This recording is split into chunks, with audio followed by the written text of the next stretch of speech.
Hi, and good evening, and good afternoon, I should say, to Tottenham Tantrum Gold, your home of your classic games, classic content, and classic debate.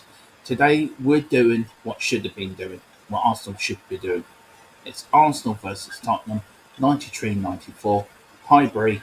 I was there at the game at the away end, in the clock end, I think. I don't know if Google was, but it was Aussie's first North London derby as Tottenham manager, and really, we had to show North London derby today, didn't we? It is We one of the biggest games of our season when we beat them scum, them South London idiots, back to South London, who they think they're a North London club, but they're not. They're South London, and just go back to South London. Go back to where you belong. This afternoon, I'm joined by my usual co-host, the man that's with me on every stream, either it's morning, noon, or night. He is the one, he is the only, Coover, Bill Nicholson, Keith Birkinshaw, Glenn Hoddle, 99. can't live up to those sort of titles, mate.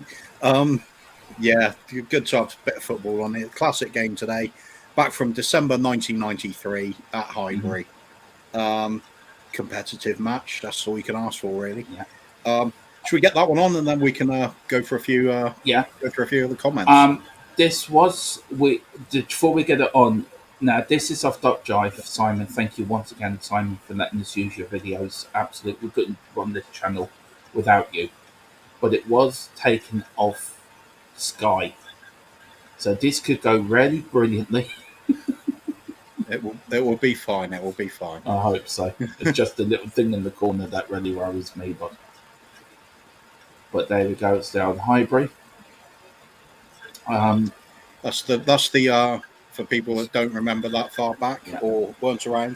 That's the absolute cesspool that they used to have as their home ground, as opposed to the current one. Yeah, and for Actually, the had first time, more noise back then. Yeah, and for the first time on who's watching on, we do have a countdown at the top of the corner, and the little scoreboards as well, so people will be able to follow the game up in the corner. So, right, shall we go through some of these? Few people in today, Coop. There is indeed. Let's put a There's sideways, Samways. True Tech 3, he's after the steak song already. Gotta love the steak song. I'm actually having steak for dinner tonight, funny enough. Oh, Friday night show is it's something. Carl Simpson, it's something I avoid. Yeah, this will be the week we sign players. Keep faith. Yeah. Also, Truth is saying already after the steak song. Yeah, absolutely. Exactly. I've got to admire the faith that we're going to sign players, though. Wayne Bonner saying, "Afternoon, fellas. Afternoon, mate. I have this funny feeling we were supposed to play a game today." Yeah, there was a rumor, something like that. Then some joke club said, "Oh, we've got one player with got a bit of COVID, so we better call the whole thing off." I mean, what about the AFCON? That was a factor as well, apparently. Never saw that one coming, did anybody? No. I think today is an absolute joke. The Premier League are corrupted, the FA are corrupted, every football organisation is corrupted, and it's an absolute disgrace. If that was us, we'd be made to play. We literally get thrown out of competitions for following guidelines. They try and exploit it, and it's all right. Yeah. Are we still appealing that, or is there a chance we might get back into that? I think it doesn't really matter now, does it? Nobody's sort of fizzled out anyway. Half the fans don't even want it anyway. No. Anyway, 3 they have to back to Conte. Otherwise, what was the point? Yeah, totally agree. It would just be the most mindlessly stupid appointment there is. Presumably, there'll be a huge payoff if he does go early as well. Yeah. I think we spent more on payoff to managers than we have in transfers. It feels like that.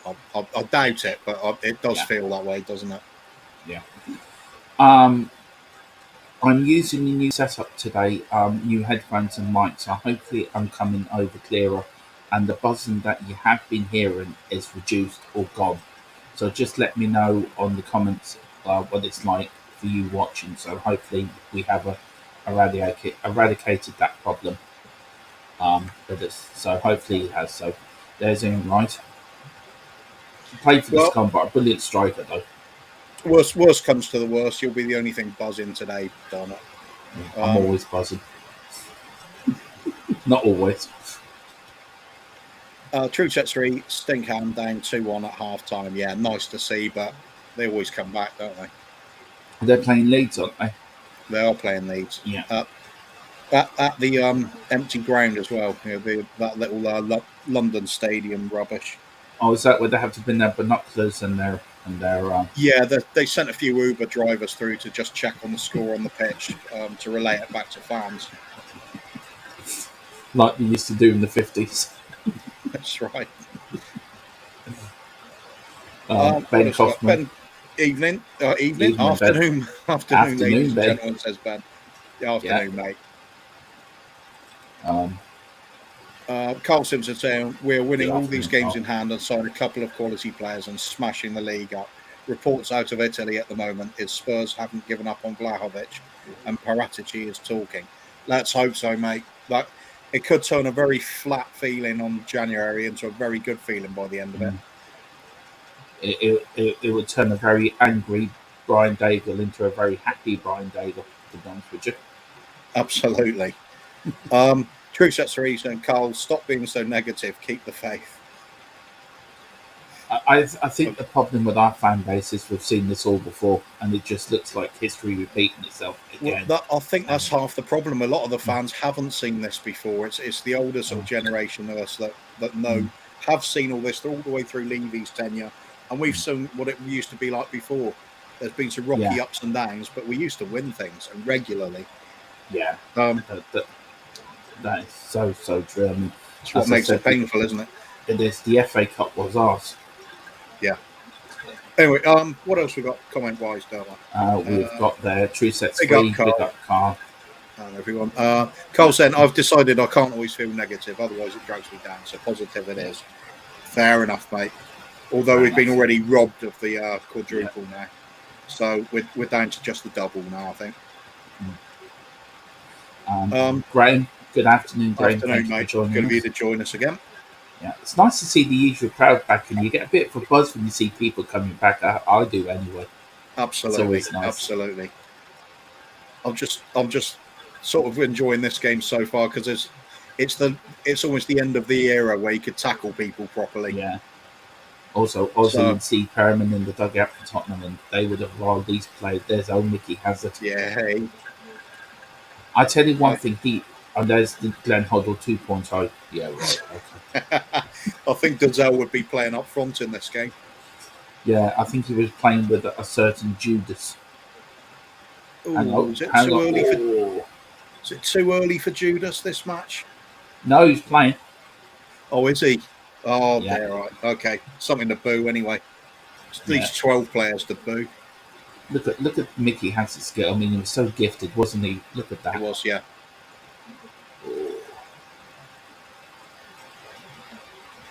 You know, it's quite funny that he was that young. He came through. He ended up playing for the players he played with. Yeah. If you think about it, it's actually really. It must have been such a surreal.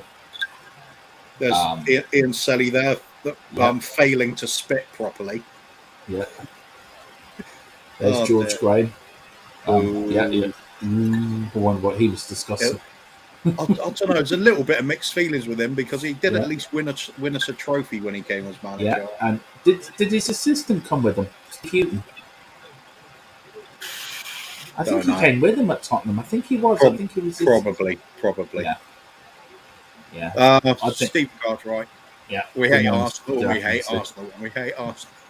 We are the Arsenal haters. Yep, absolutely. Yeah. There's old Tony Adams. I mean, you have to give that man credit for where he was to where he is now. You have to tip your hat off to him. I know he's Arsenal and all that, but for his personal, private life, what he went through and everything, you've got to say. I read his book, his autobiography. I mean, some of the stuff he wrote in there when he was really bad, it'd make your teeth go. Get out of our club. Christ. So you do, although he did play for Arsenal, Tony Adams, though, for his personal bump, you have to give him credit where he was to how it came back from that. Um,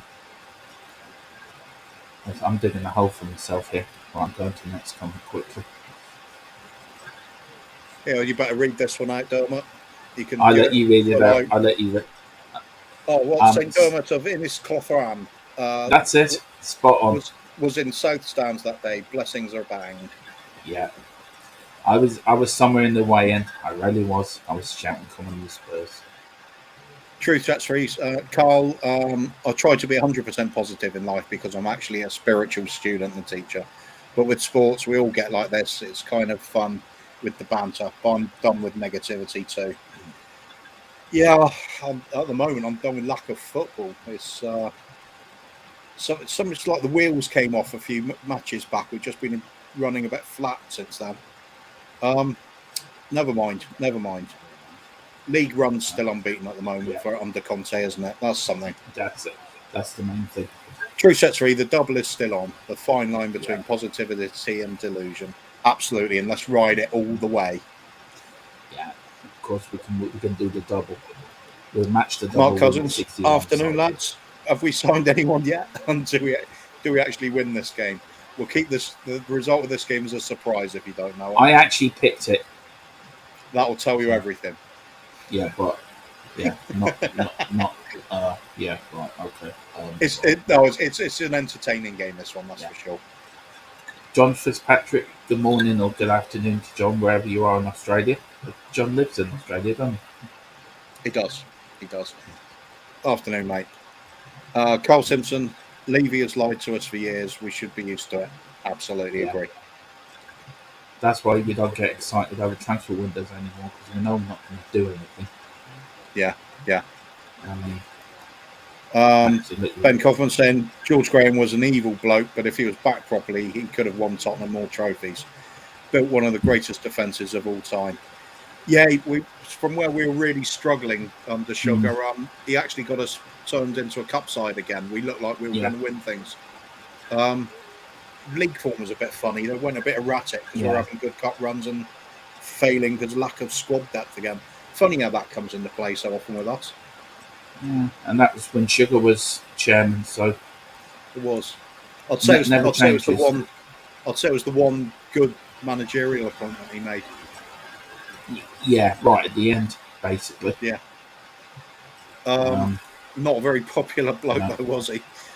Carl Simpson saying, "Oh, Steve Ball, the only man who looks about 50 when he was still playing the 8, did indeed." Certainly sorted their defence out, though. Unfortunately, God, I hate him for that. Yeah, him, Martin Keown, and Tony Adams, Lee Dixon, and who's the other one? Nigel Winterburn. Yeah. I mean, they certainly grind out the results, but how times have changed. It used to be boring Arsenal and 1-0 to the arse all the time. Derek Hutchinson, good afternoon, gentlemen. Good afternoon, mate. Good of you to join us. Yeah. And Eugene, hello, Eugene. However, hi everyone. Big up Dermot and Coover. Benitez has been sacked. Yeah, that was always on the cards, I think. Yeah, that was actually breaking last night that he'd been sacked. It's not a surprise. What else? Yeah. It's the way it goes nowadays, isn't it? That's David from Irish Hotspur saying he's coming on in 5 minutes. I can stay until 4, lads. That'll be fine, mate. Well, that'll be fine, Dave. Love to have you on always. Yeah. Here we go. What do we make of this game so far? Righty's looking bloody young now, isn't he? Yeah. I mean, I was there. The atmosphere in that game was electric. There was a bit of trouble before the game. I think some Tottenham fan or somebody smashed up a pub in Arsenal, which needed redecorating anyway. To be fair, it's only Highbury area. Who do you care? It is. Boo, boo, boo. God, you know, even now we still boo him. Well, it'll never get forgotten. But you have said to me, though, but you have said to me Did he have a point on what he was saying about? Oh, lack of building. ambition. Yeah, Yeah. I think he did have a point about that, but you still don't go and join the scum, do you? We look at Pat Jennings. He played Well, for he didn't Arsenal. want to go at all, did he? No, no. So that's the. I But I mean, still can't get over Keith it's like Birkinshaw. most people said. If Judas Scumbag had gone to United or something, we would have said, Yeah. yeah, disappointed to see him leave, but could have understood it. Mm. But going there, that's just no, just nah. Why was it different Never. about Pat Jennings then and Judas? What was the difference? Pat Jennings didn't want to go; he was forced out. Mm. He always wanted to stay. He couldn't wait to come back when he had the chance. Yeah. I mean, that's a club legend. He lives and breathes of Tottenham. He did. Greatest goalkeeper we've had, certainly in my lifetime, most other people's as well. I was so If they're old privileged to. Yeah, I was so privileged. They used to play reserve games in St Albans, where St Albans City played, and I was there in the 86-87 season, and I had the privilege of watching him in goal, Ozzy Ardiles. They were coming back from injury, and somebody else. I think it was Glenn Hoddle. The privilege to what, and they were playing Arsenal. It was a North London derby reserve side. Even in the reserve side, it was tasty. It really was. Definitely. But we've got a few more comments here. We've got Calm Simpson saying David's in the house, love it. Yeah, you can't beat the man from Kildare. You really can't beat the man. Just a thought, Dermot. But he did give David a link, didn't you? Yeah, I'd send it to his email. That's right. That. Yeah. I'll let you do this from Ben Coffin. Yeah, we'll wait. We'll just wait for when he comes on screen again. I tell you, we should actually put that in the thing going across the screen. Put that as a banner. We should. So, I know what I could do. I'm going to put the team across the bottom of the screen there. And then every time it comes on, we just press the link. It saves us saying it. We've got a mixture of some decent players here and some absolute rubbish in the team. That's summed up Aussie sort of reign. And this is a lovely comment by Lazy 8. Thank you so much. We really appreciate it. Absolutely appreciate them kind words. Yeah, absolutely. Saying thank you for putting on something on for the frustrated faithful. Yeah, that's. I think that's what everybody's feeling like. Yeah. Even though I wasn't looking forward to the North London derby, no. It's even worse when there isn't one. That's right. It's got to have some sort of football. And then I think David's here now. Yeah, he is. Mr. K, good afternoon, sir. I'll bring him in there. Afternoon, Mr. K. Always a pleasure to see you. I've got to do the introduction. Ladies and gentlemen, the man from Kildare. He is the one. He is the only. David Hoddle, Irish Hotspur, Harris. Oh, absolutely love it. Absolutely love it. How are we, boys? Doing well, we're. I think Lazy 8 summed it up, saying the frustrated faithful. That's what we all are at the moment. Yeah. Look, it's a piss take. It's a piss take. It's complete liberty what they've done. But look, we also have to remember, I mean, it's not an isolated incident. It's not just them. There's been other teams out in the Premier League as well. And for me, this one's on the Premier League. As much as I hate Arsenal and I want to blame them, I'm angry at them. But if Spurs were in that situation, Spurs probably would have used that loophole too, maybe. So, I mean, this one's all on the Premier League for me. Yeah. What do you remember of this match, Dave? Not too much, Dermot, because I was still in nappies, my man. No excuse. I was in nappies, and Mum and Dad were still getting me to wave a little Spurs flag and shout up the Spurs. Oh no, I was a Spurs fan, but I don't remember it, lad. Yeah, fair enough, mate. Yeah. We'll let you off this time. I was actually in the away end for this one, Dave. Absolutely loved it. No way. Absolutely loved it. Yeah, I didn't get to this one. No. It's difficult getting on some of these away games. I tell you, the best away game for me was Newcastle and Liverpool. You never walk alone at night. I mean, Brian Daigle said the same thing. That gives you tingles. Believe me, it's something you've never seen in your life. It's just something else. It really is. I don't have fond memories of Liverpool because I was very No. young and I watched us get spanked 7-0. That's the only time I've been. It's such a long trip. Newcastle as well. I've only been once. Great ground. I really did enjoy it, but yeah, some of those trips up north, you've got to plan ahead, and yeah, it's quite the round trip. What's the women like up there, lad? Nice. I think That's that's all why I'm most going to men say. go on an away trip to Newcastle now. I'll tell you what, it's a weird thing with the Newcastle lads because they're such gentlemen when it comes to the ladies. It's a noticeable difference to a lot of other places you get around the country. But yeah, the top lads for it. My God, they love their football. Got to admire it. I mean, if I wasn't a Spurs fan, I'd probably prefer to be a Newcastle fan if I had a choice. But I mean, there you go. Not at the moment, maybe. I actually always preferred Highbury to Arsenal's new ground for going there as an away fan. It's More a far atmosphere. for better atmosphere. Same with West Ham. Go Going on, Eric. up to Upton Park when it was packed, it was really intimidating. As an away fan, that was probably my favourite of the lot. The better away grounds, I mean, places like Villa, brilliant place, brilliant venue and things. But West Ham away, it was just something electric in the atmosphere. I think it's that threat of something kicking off from the fans. Yeah, you just felt it. It was such a buzz. But you're looking over your shoulder a bit. Brilliant. Even better if you sneak into the home end when you haven't got an away ticket. You just have to be careful though, because if they get a whiff of soap, you're done for. I tell you, lad, I was in the away end at White Hart Lane actually back in the day when Wimbledon were in the Premier League, and because my old lad, like you know the way some of the Irish went over there. So my old lad was in the army and bought himself out and went over to England, and there was another lad that was in the army with as well that bought himself out and went over, and he was a Wimbledon fan. So like the old lad couldn't get tickets in the home end, so he ended up having to get his friend got his tickets in the away end. And the old lad was there for ages before the game. Like, if we scored, do not celebrate. Like, you have to understand.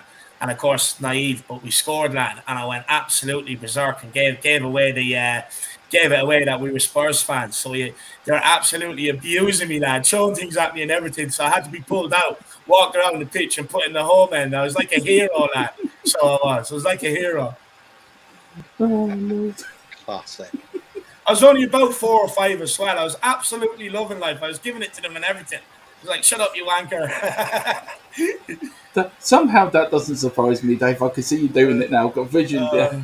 Oh, no, I was absolutely loving life.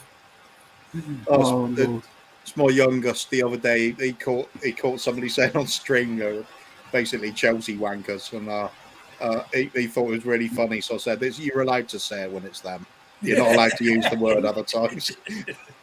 So he loves that use idea. The right connotation, you can use the word. That's right. How else do you describe them? There's only a few other words, and I definitely don't want him saying them. No. Well, one There's of them Big Eric us recently, didn't it? So Big Eric, I absolutely loved him. Top 3 for goalkeepers for us from my time, anyway. Yeah. I think Pat Jennings, Hugo, and Big Eric. I'd happily. Oh, Clements as well. Ian Walker not in there. Ian Walker not in there, Cuba, no. Funny enough, he isn't.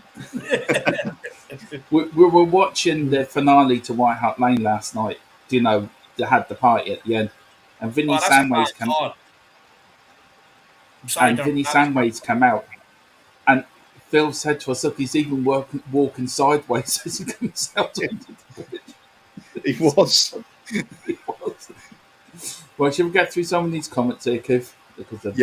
Why not?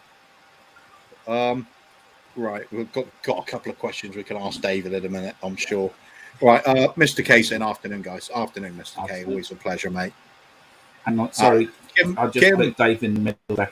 You can Kim, afternoon, chap. Afternoon, Kim. Be along to help you out after this one's finished. Thank you. Ben Coffman, 3-2 leads. Come on, lads. Get in. Come on, Leeds. Yeah, cracker of a game. Mr. K, Harris Army. Big love for Harris Army. Always. I wonder who might have started this Harris Army lark. I don't know. I tell you, see a few flat caps at the Tottenham Stadium now. I wonder who started that as well. Great, it's great. It is. It's brilliant. Actually, yeah, just quickly, Mr. K put up a video the other day, and I watched it of him going to the game, and he was in the concourse land. I froze it, and I was like, "Cheers, there's some more flat caps in there." I was like, "Come on, Get in there, yeah, absolutely." Derek, your words getting round. Saying good afternoon to you, David. Big up, Derek. True hero, that guy. I don't know how he does it, but he's there on every single stream. Yeah, he certainly is. Oh, it's great seeing the regular names every channel. Brilliant. Yeah. We're all doing the same though, aren't we? Yeah. Looking around, a bit more Spurs content, anything. Yeah. Yeah. Kim saying, make sure we whack a like, a subscribe if not already done so, and or say something in the chat. This is bloody brilliant channel, or else. Thank you very much, Kim. Thank you, Kim. Great support for us. Kim's just such a great supporter of all the channels. Really yeah, she is. Spurs through and through, and such a great person to have on your side. Kim B saying, big up Mr. David Harris in the house. Absolutely. No need for the mister. I mean, look, I have been called a lot worse. You know what I mean? But no need for the mister, but I appreciate the sentiment. I think you're kind of a Captain Harris to me, I think. Yeah. I'll take that. Have we just appointed Captain Harris into our TTG army then, Coover? Absolutely. Oh, hang on. I'm looking over the top again here, aren't I? Yeah. You're looking over the parapet. Ben Kaufman, so many legends in the chat today. Yeah, definitely. There is. You only need David in the chat, and it's made it already. Graham saying West Ham 2 Leeds 3. Yeah, he's spotted that one as well. It's good so far, isn't it? How long to go in that match, I wonder. Come on, Leeds, says Kim. Yeah. Absolutely. All right, there are Ben. Oh, yeah, of course, Ben. Just talking to Ben in the chat. Wayne Bonner saying, I remember listening to this game on radio a Monday night, I believe. I think you might be right.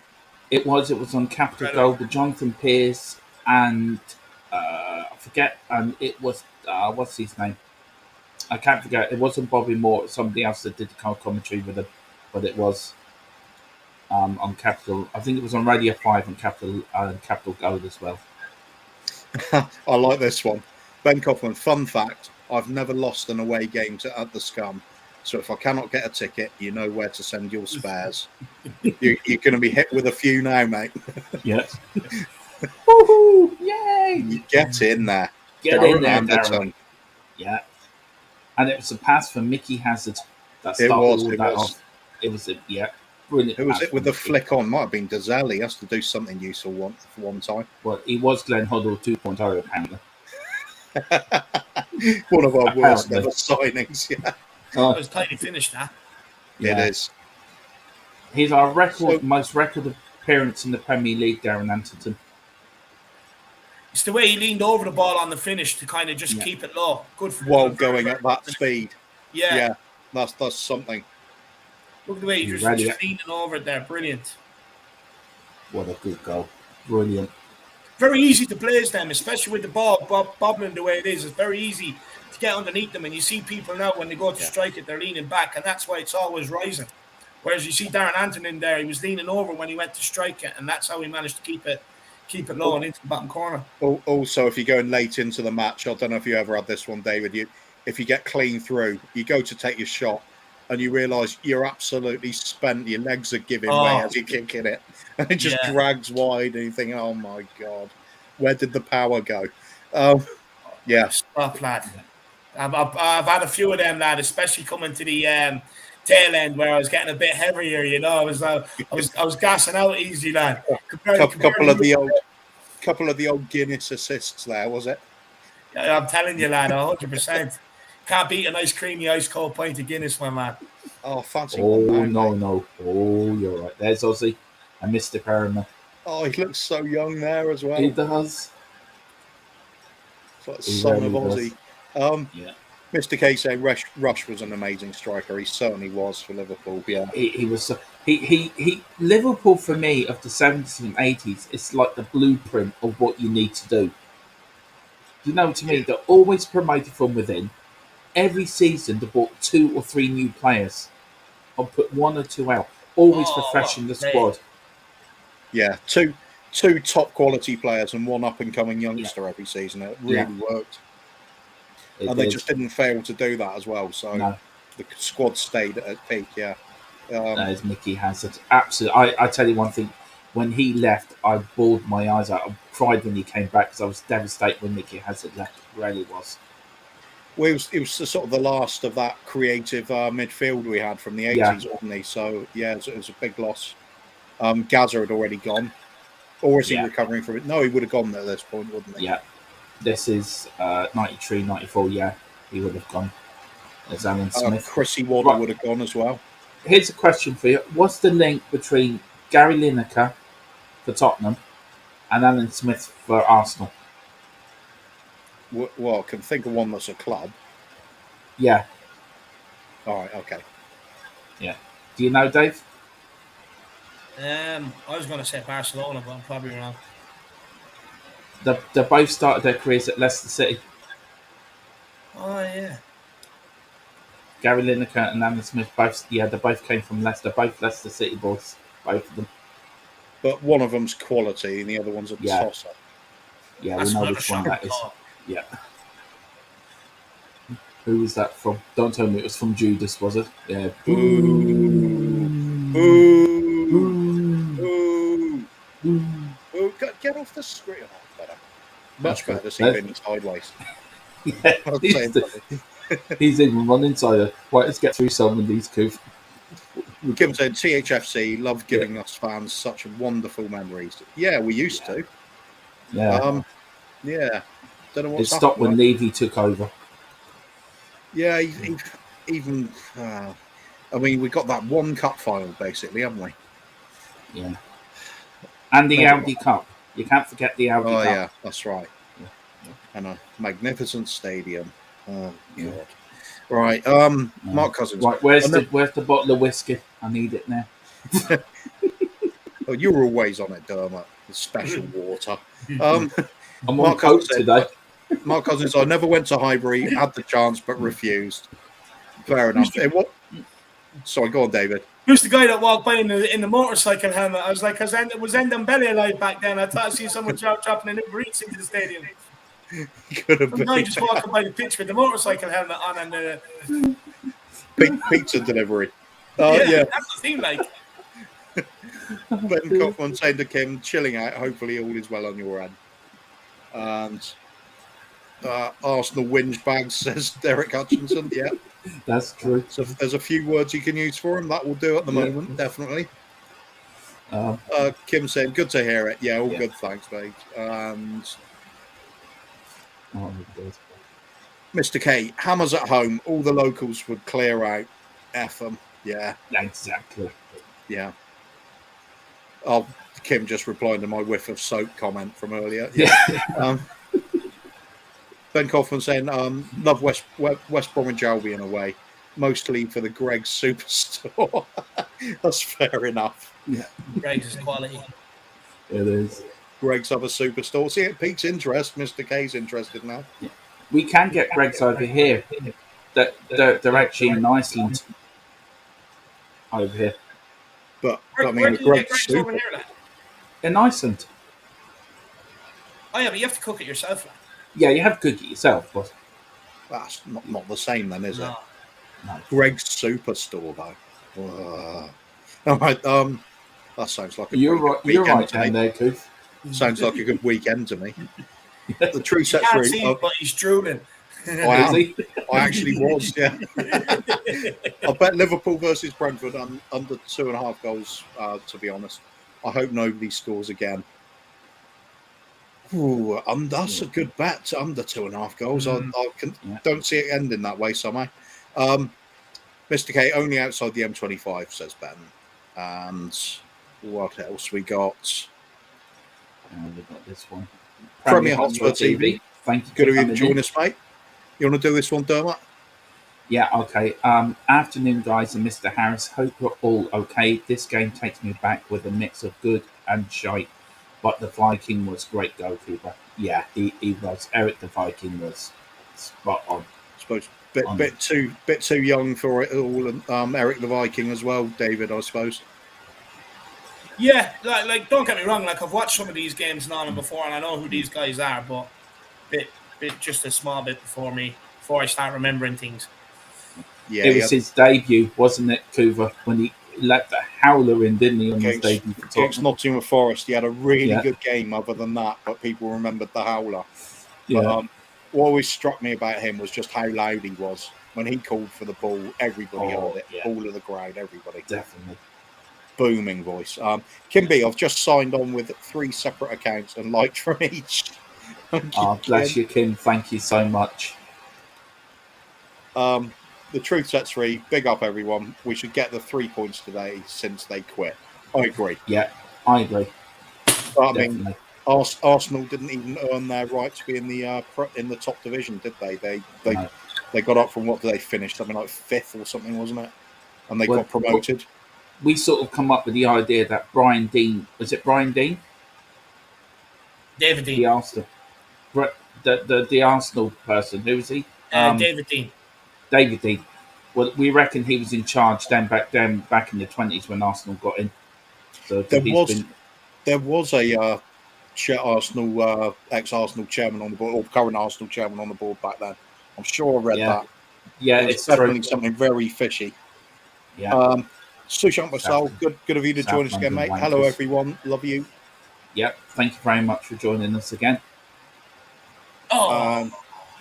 Graham saying afternoon to David. Big up, Graham. Liverpool 2-0. Uh-oh. Current score is that. Karen Klopp. That's brilliant. Liverpool 3-0 Brentford now as well, just noticed. Kim saying, spot on, David. My old man is always going his nut about players leaning back when taking a shot. Says it's footballing 101. It is. I remember, might have been no more than 5 years old, back garden with my dad, and he was getting me to, whenever I hit the ball, make sure my knees are above the ball. Just so you drive it low. You know when you've hit it, perfect contacts doing that, it really flies a long, long way. True Sets 3 saying, you would think they master the fundamentals by 18, since all they do is spend time training. You would. You really would. Swaz desperately didn't want us to get Adama Traore. Bloke's 25 and can't cross a ball. Did you see the sitter he missed yesterday, no? Before he scored?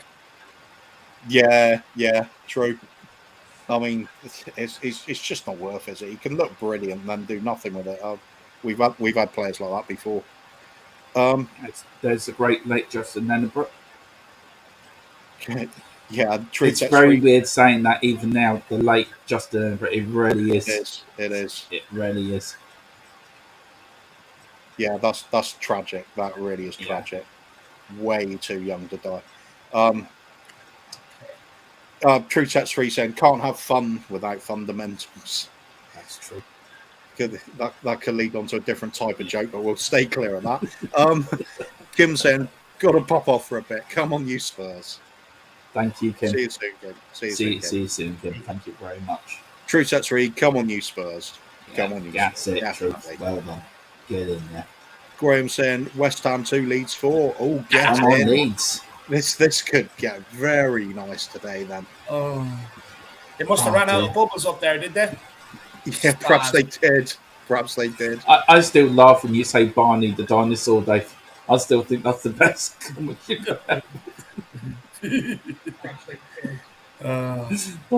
I just imagine Barney the dinosaur on the touchline, revving up the ground. He'll be the mascot next season, knowing their owners, Sullivan and Gold, Yeah, probably would be.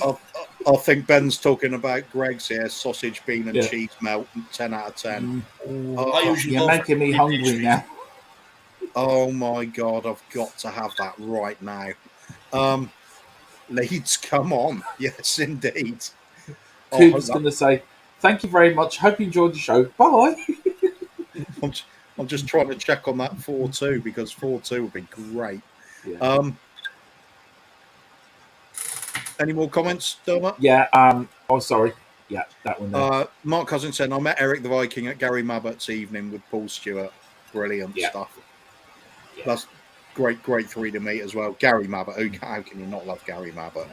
And Paul Stewart as well, another great player of ours as well. Absolutely, cup winner. Never forget that. Scored that goal in the cup final to get us back into it, so you can't take that away from him. Absolutely. Graham saying, sorry folks, Leeds goal disallowed. 3-2 still then. All right, who bunged the VAR man? Yeah, that's it. Premier Hotspur TV saying, I love Vinny Samways and was a scumbag Campbell playing left mid. I've got a feeling he would have been, was either playing left mid or he might have even been pushed up front. He started as a striker. He Judas. did. And then they pushed him back in. I think it was Steve Perriman, actually. I think it was him and Ozzy pushed him back into defence. He certainly seems to be playing high up the field and quite often on the left flank. So perhaps he's perhaps he is. Sorry, Keith. Yeah, I was going to say perhaps it is him and Dazelle up front because I know we were. Was this when Teddy Sheringham was injured for a long time? It was, yeah. He got injured at the Liverpool game that season. I think it was the Liverpool game or the game after he got injured. And Man United, a tackle from Brian Robson down the back of his legs to Teddy. I mean, just talking about players playing out of different positions there. I mean, nowadays the players be crying about it or they use it as an excuse. You know what I mean? Yeah. Whereas before, back then, you're just happy to be in the lineup and you go and do the best you can. You know what I mean? And you hold yourself to your own standards, no matter what position you're playing. And nowadays, they use that as an excuse. It's like, oh, well, I was playing out of position, or they expect they should get some sort of like hero's war medal for playing a match out of position nowadays. It's ridiculous. Yeah, I agree. It really is. I mean, back then it was a pride to play for Tottenham. You know, they played for the badge. As bad as this side was, they were proud to put on the shirt and play for that badge. Now they don't. Now, how many times do you hear about Dele Alli being played? Oh, he's playing in the wrong position, or Ndombele, or players like this, you know, and it's used as an excuse. Whereas back then it was like, doesn't matter, you're representing Tottenham, get out there. Yeah, put Gary Mabbott in a position, any position, you're going to get a 7 out of 10 at minimum. Yeah. Same Steve Perryman. Another one. Yeah, Steve Sedgley, yeah. There's another one. Steve Perryman play anywhere, captain's performance or anywhere on the pitch. You just don't get it now. There's some players who'll do it, but some just too precious, can only play one way. Yeah. Colin Calderwood, another underrated defender for us as well. Sorry, who's that, Dermot? Colin Calderwood. I didn't think much of him, to be honest, mate. I quite liked him, actually. Okay, you're entitled to your opinion. Let's go at that, mate. Do you know the way we talk about players and like nowadays they can only fit into certain systems, they can't adapt to different positions, a lot of them. Do you think that's because it's the way they're coached now from underage compared to maybe what they used to be?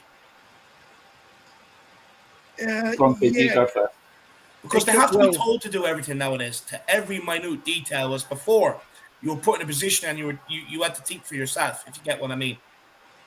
Well, yeah, see, this is what I've always wanted us to have, the Ajax system, where you're playing a set sort of style of football, basically the old Johan Cruyff total football, 3-3-7 formation, if you want to call it that. Yeah. And if you started off like with your aim as becoming a central defender or something like that, you'd get time played at left back, you'd get time played at right back, you'd go in centre of midfield, you go on the flanks, you'd get used to every position. So when it actually came to first team football, you were asked to play a position, you just knew it. It's straight slot in, no adjustment time. You knew what's expected, and you know what's expected of the positions around you, and that's the key bit. Just means you can play football as a team, as a group going up. That's why I hate it with chopping and changing the managers with us. Different style of football, and it runs all the way through the club. Everybody, right the way down to the youngest player, suddenly has to change their style to fit that manager. And it's holding us back because we're just constant readjustment. That's why we never build anything. Constant rebuilding. It does show an indictment, though, that players nowadays are struggling to adapt to different systems. It's like, whereas like you were talking about with the Ajax man, I was actually listening to something there the other day. There were an Ajax player talking about, and like you were saying, they put you in different positions so that you know where that person should be when to receive the ball, and just get a feel for the position and stuff like that. And and it's amazing, and it is the way it should be. But nowadays, I think players can't think for themselves anymore. They can't get themselves out of a hole. Like it's all very robotic. Like even though the passes are not inside sometimes. Like for instance, I use Matt Doherty as an example. He will still always pass inside because it's what he's taught, and he can't think for himself. He doesn't know any better, And it's just kind of like everything's coached out of them nowadays. They can't think for themselves. Problem solving on the pitch, they struggle to do it nowadays. Struggle to do nowadays as well, and it's just kind of like it's very annoying. It is. Just a quick thing. Big up to Matt Doherty. It's his birthday today, actually. Couldn't care less. He's not getting a happy birthday until he performs. Yeah, prick. Perform for us or Tottenham, one of the others. I agree with you, Dave. Honestly, I was I woke up, right, or not woke up, but I seen it on Twitter, and I just turned around to Miss. I was like, please get me the puke button. Bucket, this is embarrassing. Like, for me, happy birthdays go to people who deserve it. For me, I want to wish him an unhappy birthday. Because, like, why should he have a happy birthday when he can't even do his job or play for Tottenham every day of the week? It's absolutely embarrassing that we gave him a happy birthday. Like, this is the problem at Tottenham. You should only be issuing happy birthdays to people that actually deserve it and play for the badge. People that don't, it's just like, yeah, you're here. We're trying to sell you. But we're not even going to waste our energy giving you a happy birthday. You don't deserve it. Pissed me off seeing that. I'm not going to lie. No, I agree with you 100% there, Dave. So, unhappy birthday to Matt Doherty. I hope you have a crap day.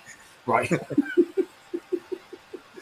Oh, I love it when Dave goes on these rants. They're brilliant. Absolutely. No, I was raging. I was raging when I seen it. You sit back, you get the popcorn out, and you just let the man flow because it's absolute genius at work. No, Dermot, my first thought was, this guy's a gooner. Why are we wishing him happy birthday? Exactly. It now means every time they wish everyone else a happy birthday, it doesn't mean anything. Like, they wish Martin Yole a happy birthday, and I was like, no, there's a man that deserves it. Yeah. You can't talk about Martin Yole and Matt Doherty in the same breath, so don't even put them in the same happy birthdays. It's ridiculous. It is. I mean, the way Martin Yole was treated is still a disgrace. Even then many years on, it's still the biggest disgrace you could do to any manager of our club. The way they treated him. I mean, Levy should hang his head in shame. But as we know, Levy doesn't care. Nothing embarrasses Levy.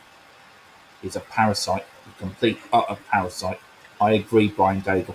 He should be hung, strong, and quartered. Right, let's get some of these comments before I get myself into a bit of trouble.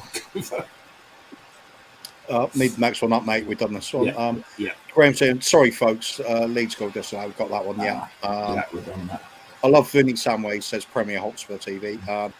And was Scumbag Campbell playing left midfield? I think we did that one as well. Yeah, he's certainly playing high up the pitch anyway. Hot Spurious, good of you to join us again, mate. Hey, boys. Yeah, good morning, good afternoon, sir. Thank you for joining us. Mr. K, someone hid the fairy liquid. The bubbles. Bubbles, yeah. Oh, of course, yeah. Barney did. Yes, Barney definitely. Premier Hotspur saying, did you guys rate Anderton when he was fit? Definitely did. Yeah. Very, very good player. Creative, could score goals, bit of pace on him. Wasn't afraid to tackle back. He was doing it all for us. Could certainly take the set pieces. Yeah, he did. We'd really make use of him right now. Yeah. And do you know what I remember from Anderton? He used to float in a beautiful ball. It was always kind of like a nice bit of curve on it. It was floating. I absolutely loved the way he put balls into the box. And it was done with purpose. It wasn't like, I mean, floating is probably doing him disservice. He knew exactly where he was putting it, but it was with the width, the kind of height, but with a bit of pace on it, and it just kind of dropped when it needs to drop to the player he's aiming for. It was absolutely beautiful. Yeah, it really was. He started his career at Portsmouth, didn't he? Darren Anderton. He did indeed. Yeah, we think we bought him for 1.7 million, if I remember rightly. And then corners he did with Teddy Sheringham corners. Well, any set piece, yeah. As David said, he could whip it in and he could float it in. It's just very accurate player. Very unlucky with injuries. So unlucky. And he scored some great goals as well. Some absolute belters. Would you say when fit, he was probably as good as David Beckham at putting the ball into the box? I'd say it's a comparison, certainly. Yeah. Possibly Beckham just edging it, though he really was quite special. But It'd be the next best thing, though, right? yeah, Yeah. absolutely, Yeah. absolutely. I don't think if Anthony didn't have the injuries, I think he would have been the same power as Beckham. I think a lot of blame has to go on Jerry Francis there, doesn't it, Dermot? It does. I love a lot. Bringing him back from injury way too early, far too often. That's where he got the sick note. Again after that, was it? Yeah, that's where he got his sick note reputation from. Wasn't his fault. Just rushed back all the time. Burrier says West Ham 2, Leeds 3, 83 minutes. Oh, please, Leeds beat West Ham. Must be later than that now. Must be very close to full time. Yeah, it's in injury time. Yeah. Oh, come on, Leeds. Come on.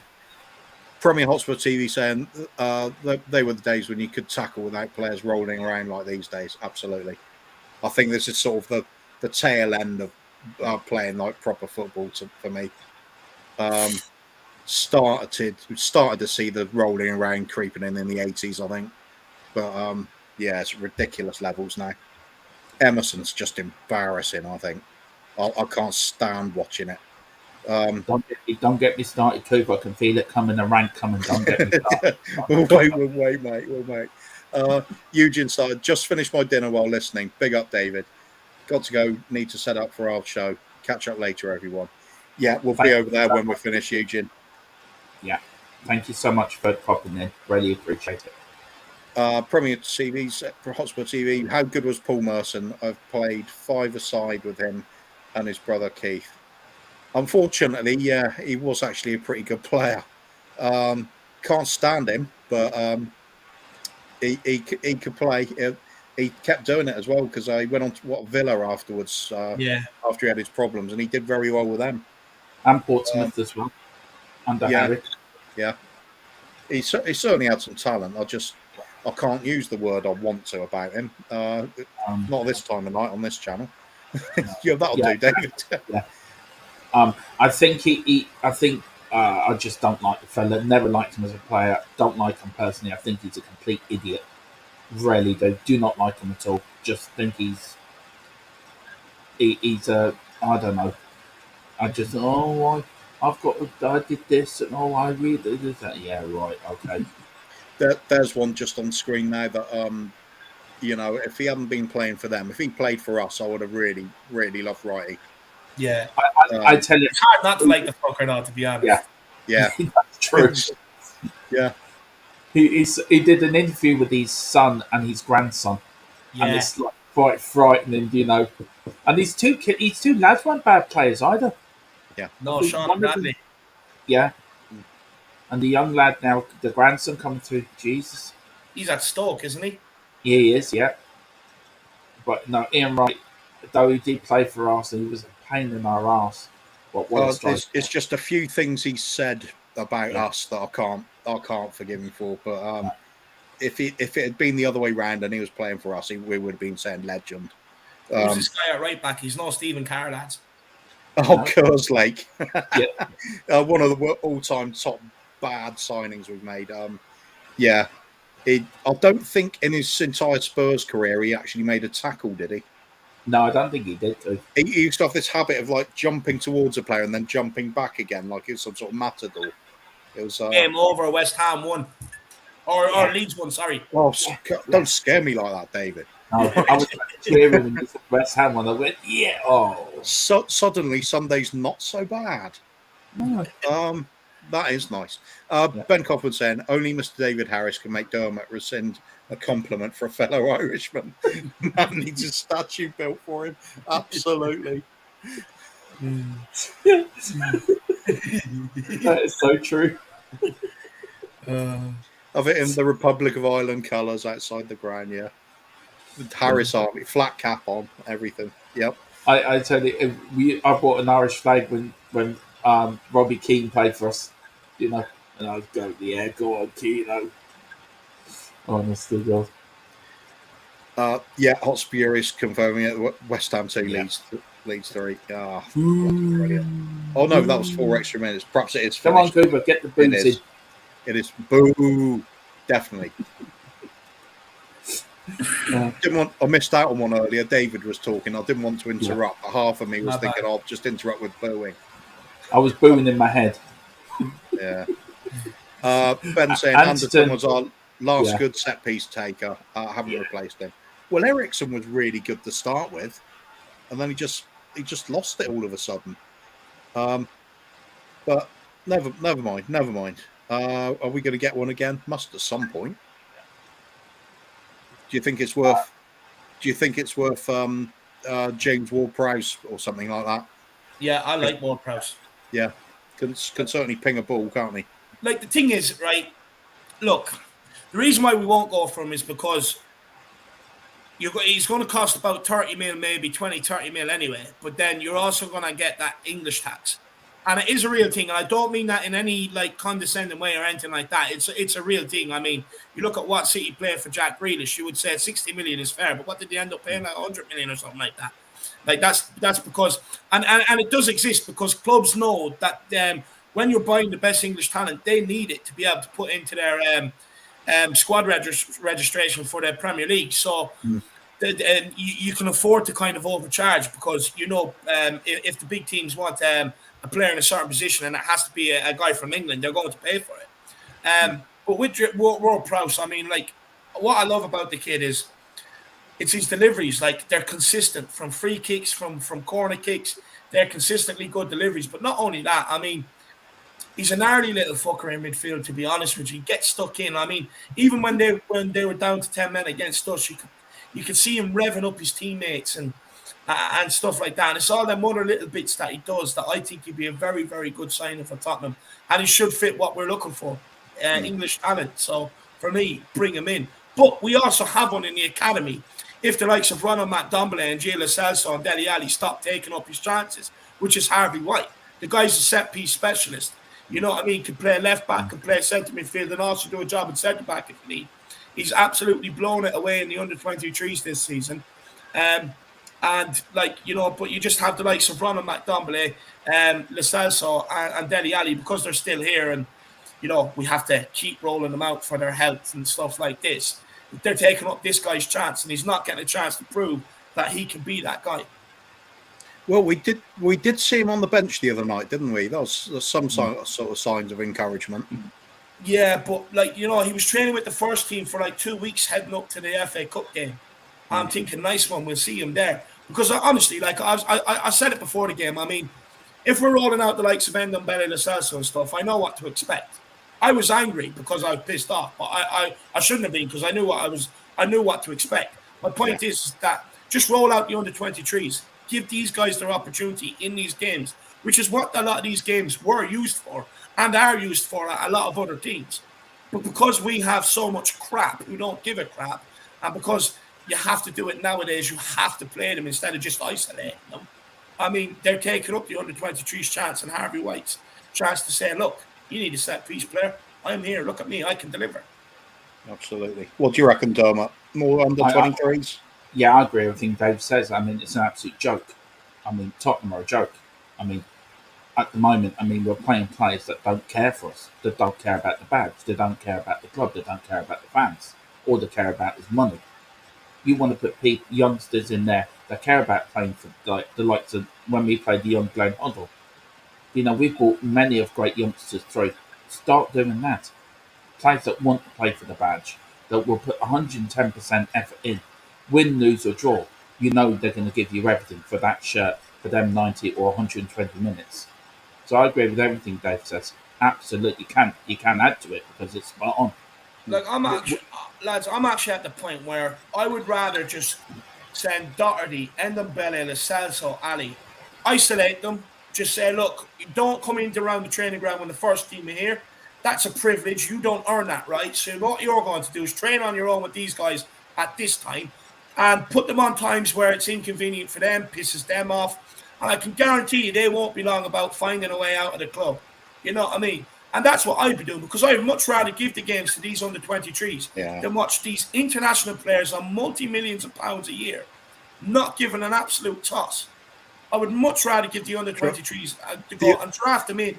I know it's not ideal. Like, we should have other players that you're not in that position, but we don't. But I cannot keep watching players being rolled out there, jaunting around like they're thinking about their fucking Sunday roast and what they're going to have at 5 o'clock. It pisses me off. I agree, Dave. It's we're a joke at the moment. We're a joke to every other team because they look at us and think, I mean, Dele Alli. I mean, what a joke. Dombellier, another joke. You've got players that don't deserve even to be paid. They shouldn't be paid. Should have to cancel his contract, ripped up, and so that's it, get out of our club. But they won't do it because Levy is mates with them. But see, they have to agree to it when it comes to that, Dermot. Like we can't just cancel it and say off you go. They have to agree to it. That's what Ori done. He agreed to it. But I mean, my point is when Danny Rose started speaking out about Tottenham Hotspur and the fadings going on in the transfer windows and stuff like that, we found a way to isolate him because he was speaking out about the problems. Now, why can't we apply that to the players who are just not performing? I mean, if they don't, like the message we're sending out is you can come to Tottenham, take your wages, be crap. But as long as you don't speak out about the way Tottenham run this club, you can sit here for as long as you like. But if you're like Danny Rose, who was putting in performances, for me, I thought he was a good left back. Talks about Tottenham Hotspur and the way the club was being operated, isolated. So we've proven we can't do it. So let's go and do it with some of these players who do not give a fuck. Jeez, what's this guy shot? What a ridiculous... It looked like it, didn't it? It's like sniper up on the roof or something. I mean, it's ridiculous, David. I mean, you're right. We should... Why not? I mean, Daniel Rose spoke out there isolating them. Why not do it now?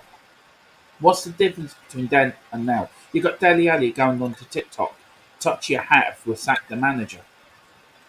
Do you know, was it anything done about that? No. So, do you know, what's the difference? Look, Daniel Levy probably has a secret handshake with them. He thinks he's cool and in there, you know what I mean? Yeah. Idiot. Dermot, we need to go do a few of these comments, okay, mate. Is that all right? Yeah. 3 minutes and Hammers will start crying. Oh, we're going back quite a way here, aren't we? Yeah. Or are we? 3-2 leads. Okay. This one here from Ben, I actually agree with. I totally blame Paul Merson for Gazza's alcoholism. Didn't stop at him whilst they were at Borough. Well, I can't blame Merson for that, surely, because surely Jimmy Five Bellings Gardner had a lot to do with that. Gazza's, mate. They were well into drinking before that, before he came to us, anyway. But I'm happy to blame Paul Merson for anything, to be honest. So why not? Premier Hotspur TV saying, no, seriously, guys, I can see where you're coming from, but what a down-to-earth guy he was, and his ability was amazing, unfortunately. Talking about Paul Merson, obviously. Yeah, I mean, he was a good player. He was a good player. We don't like admitting it, but that is true. Mr. K saying, Hammers are 4 points ahead, and we've got 4 games in hand. Sounds lovely, that, doesn't it? It does. Compared to 4 games in hand compared to them, yeah. West Ham get battered everywhere they go. West Ham get battered everywhere they go. Or even when they don't go anywhere. Yeah. As if they can find a way out of the stadium because it's so big. Yeah. They started leaving the pitch 10 minutes ago. They'll be at the dressing rooms shortly. You'll see them with the compasses trying to navigate their way out of the stadium. See Annika Rice coming down with a helicopter trying to find directions. It's like a Scout Stay Out. They have the safari hat, they have the compass, and then they have the binoculars. The Scouts Stay Out, Boy Scouts. I like this one as well. This and the next comment would go together. Bowen missed the sitter, and then in the last second, sitter. I've got to rewatch that. That makes it even sweeter if they could have salvaged something but didn't. If you can't have a Spurs day, let's have a laugh at West Ham day. That's fine. All right, lads, stop the vid now, says Luca 14. Yeah, I suppose we've had the Spurs goal. It's a Dermot pick, so we know what's going to happen. Oh, what a touch. What a touch. Darren. That was sick. Darren. You don't see that nowadays. Look at the way he controlled this. Mr. K particularly likes Dermot's dumb belly ache. Outside of the foot, what a control. Kev Williams, afternoon, mate. Afternoon, lads. Why the hell can't we spend 3 players and then sell 3 to get money to get back the money? Why do we have to sell first before buying? That's because it's Levy. Because Always Levy the is same. big and he doesn't spend in money because it's those balance sheets have to be perfect. Forget the team. Yeah. As long as the balance sheet's right. I mean, look, the guy jacks off to being in the green. Let's be honest about it. You know what I mean? It's a piss take. Like, the thing is, this whole thing about Tottenham don't have money is not true. Tottenham have the money. It's just a business. It's just a business model that they don't want to change. I mean, they would rather make us sit here with Doherty, Ndombele, and players like that until they can sell them, and then you'll see us move on. But my point is just isolate the fuckers, write them off as collateral damage, and then just sign anyway. Just sign players, bring them in. It's their fault. Why do we have to be punished for it? Isn't it Dr. Banner that says, before turning into the Hulk, you wouldn't like me when I'm green, and then it just says Levy in the corner saying, yes, I would. Can we send the Hulk in there just to smash Levy out of it? He'll fall into the shark trap below in Levy's office, won't he? Ben Kaufman saying Ndombele has been isolated from the squad by Conte. Quite right, too. Kuva, I've got a little bit on this. It's actually quite funny. Can I just say this, because I do have to go then, and I just want to say this one. This is actually quite good. So Conte has isolated Ndombele, right, and he's called it specialist conditioning training, right? But I was watching an interview he done with Thierry Henry, and he was saying Henry asked him what he does with players with bad behavior and poor attitudes, and he was like, I prefer to kill them. Right, so it's actually genius what he's doing. So he knows that Ndombele hates running and hates exercising. So what he's done is he's got a poor attitude. So he's literally trying to kill him by making him just doing all his own training, conditioning training, which is exercises, sprints, and everything else. Honestly, I get visions of watching, something like Jarhead or something where you have them being put through, Ndombele being put through a military routine. Brilliant. Yeah, boot camp. That'll be fantastic. Yes. He literally is trying to kill him, though. He knows Ndombele hates running. So he's just going to run the living shit out of the fucker. Quite right. You should have to do it. You're getting paid that much. You do damn well what's expected of you, don't you? Yeah. Go on, Dave, before you go, plug your channel. We've put the link there in the chat as well. We've got the link down across the banner. Go on, link your channels and Jack's as well. Yeah, so look, I start off with Jack's. Basically, Flat Cap Eurotalk is Jack's channel, guys. If I was you, I would get over there, because any player we're linked with, if you want to know about them, especially because during the transfer window, even though some of them are bollocks, and you're going to be linked with some names you might not know, or even names that you do know that you want to know more about. Jack has it covered over on the Flat Cap Eurotalk. He does scout reports for a living. So make sure you get over there and check it out. And trust me, what Jack says over there is true when it comes to these players, because I mean this in the nicest way possible. He knows this, but he is a football nerd, so he knows what he's talking about. In case for me, look, you can find me over at the Irish Hotspur. We do debate shows, fan shows, watch-alongs, you name it, we do it. Fan cams as well. The whole idea of the channel basically is just to get more fans' voices in every little way we can. I will come up with things. The fan cameras are the recent ones, but I'm going to keep coming up with ideas just to get more voices out there, make more people comfortable to come on screen and give their opinion. Because at the end of the day, that's all we're doing. What we say isn't gospel. It's only an opinion, and that's what I want to hear from is more Spurs fans. So basically, look, if that gives you a hard on, get over there and subscribe on the Irish Hotspur. Yeah, everyone get over there. We're all big supporters. Dave's our mothership. We came from Dave's channel. That's how we all met. So we've got a big load of gratitude and thankfulness to Dave for everything, and Jack for what they've done for us and helping us with this channel. Dave, it's been an honour to have you on again, sir. It really is. No, look, it's been an absolute pleasure. I've been loving the game, to be honest with you. I'm seeing some nice safety control, and stuff like that. Things you don't really see as much nowadays. I'm absolutely loving it.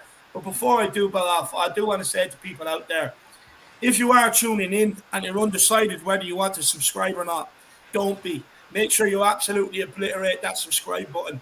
These guys here, they put in an incredible amount of work. It's not easy to be able to get these matches that they're putting up for you. They've gone through some hoops to be able to do this. So it's 100% worth it. And they provide content more or less throughout the whole day now, the mornings, the evenings, you know what I mean? And it's absolutely brilliant. Fantastic personalities and fantastic gentlemen as well. You wouldn't meet a nicer bunch of lads. So make sure you smash the subscribe on the channel. Absolutely great content, and it is only going to get better. And I know that because the boys have the drive and the determination. Thank you so much, Dave. Thank you, David. Thank you, absolute. I'm very humbled by that. And You're the having legend, said sir. that, we've just ruined the stream by Gooners equalising. I've jinxed it. So on that note, I'm going to bow. No, it's a Dermot pick, so we know Spurs aren't going to win. I've picked 3 games, Dave. Right, we've lost twice of them. Fuck's sake, what are you doing? You're blindfolded when you're picking them. Yeah, I just don't look at them. Yeah, we'll have to start getting you the games in braille. Yeah. We'll have to get Dermot training out with undone belly. Just say, Dermot Charles. That's what he is now. He's blind when he's picking these. It's Dermot Charles. Yeah. I should do them sober. That's what I should do. Pick them up sober. Well, look, lads, sorry for derailing the show. I know you have a lot of comments to get to. No, I know how hard it is, so I'll let you crack on with it, please, all right? I'll see you later. Don't leave it on. Don't leave it too long next time coming on, sir. No, I won't, my man. Look, you know yourself, lad. I've just had a bit going on in the background lately, so I'll be on a lot more. Big up to you and your family as well, Dave. And we'll see you on the fan show tomorrow. I will do. I can't wait to see you all. See you then, boys. Cheers, Dave. Up Tottenham, Tantrum Gold. Come on. Yeah, thanks. I tell you, what a man. What an absolute man. Always a great guest. Always a great guest. I've just sent you a message, Sean, if you want to pop on as well. So, right, let's get a few of these. We've done this one. Undone Ballet's been isolated. Lucas and Kev Williams, after 21 years, you're still asking. Well, obviously relating to Weenek and Levy. Premier Hotspur TV. I would prefer to have points on the board than games in hand, guys. Yeah, there's that side to it too, isn't there? Would you settle for like 2 points ahead and level on games? It's. I think if we manage to win 3 out of these 4 in hand, we'll have done bloody well. I'd be quite happy with that. 3, 6, 9. That's 10 points, isn't it? No. Yeah. Trouble is Arsenal, Chelsea. That's 2 of the games, isn't it? Who else? Leicester. Yeah. It's a tricky little haul, that one. It is.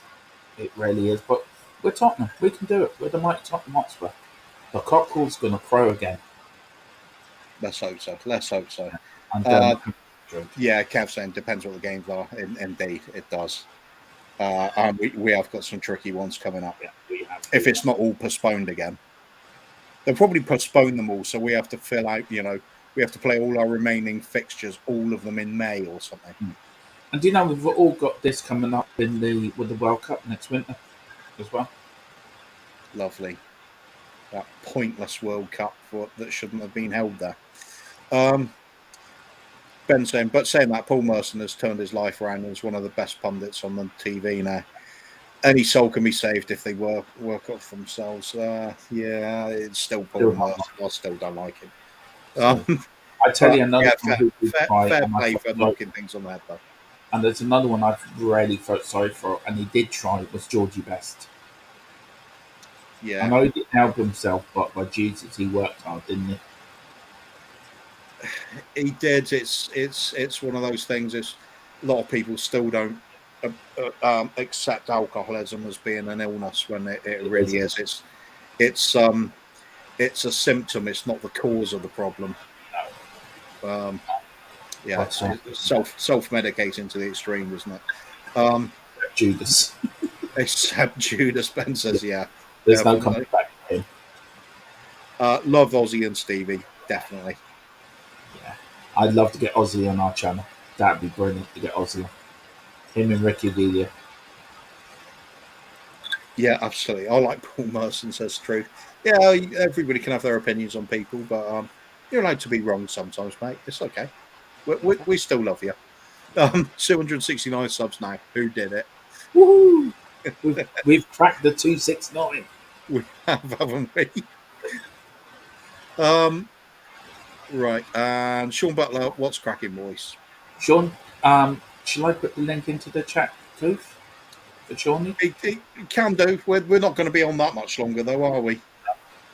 I'll be on for a little while anyway. Okay, Like there's you have about 20 minutes of game left anyway. Of Dermot's cracker again. One you can if you don't. If nobody wants to come on, they don't have to. Right, where are we up to then, Dermot? We've got Ben Kaufman here.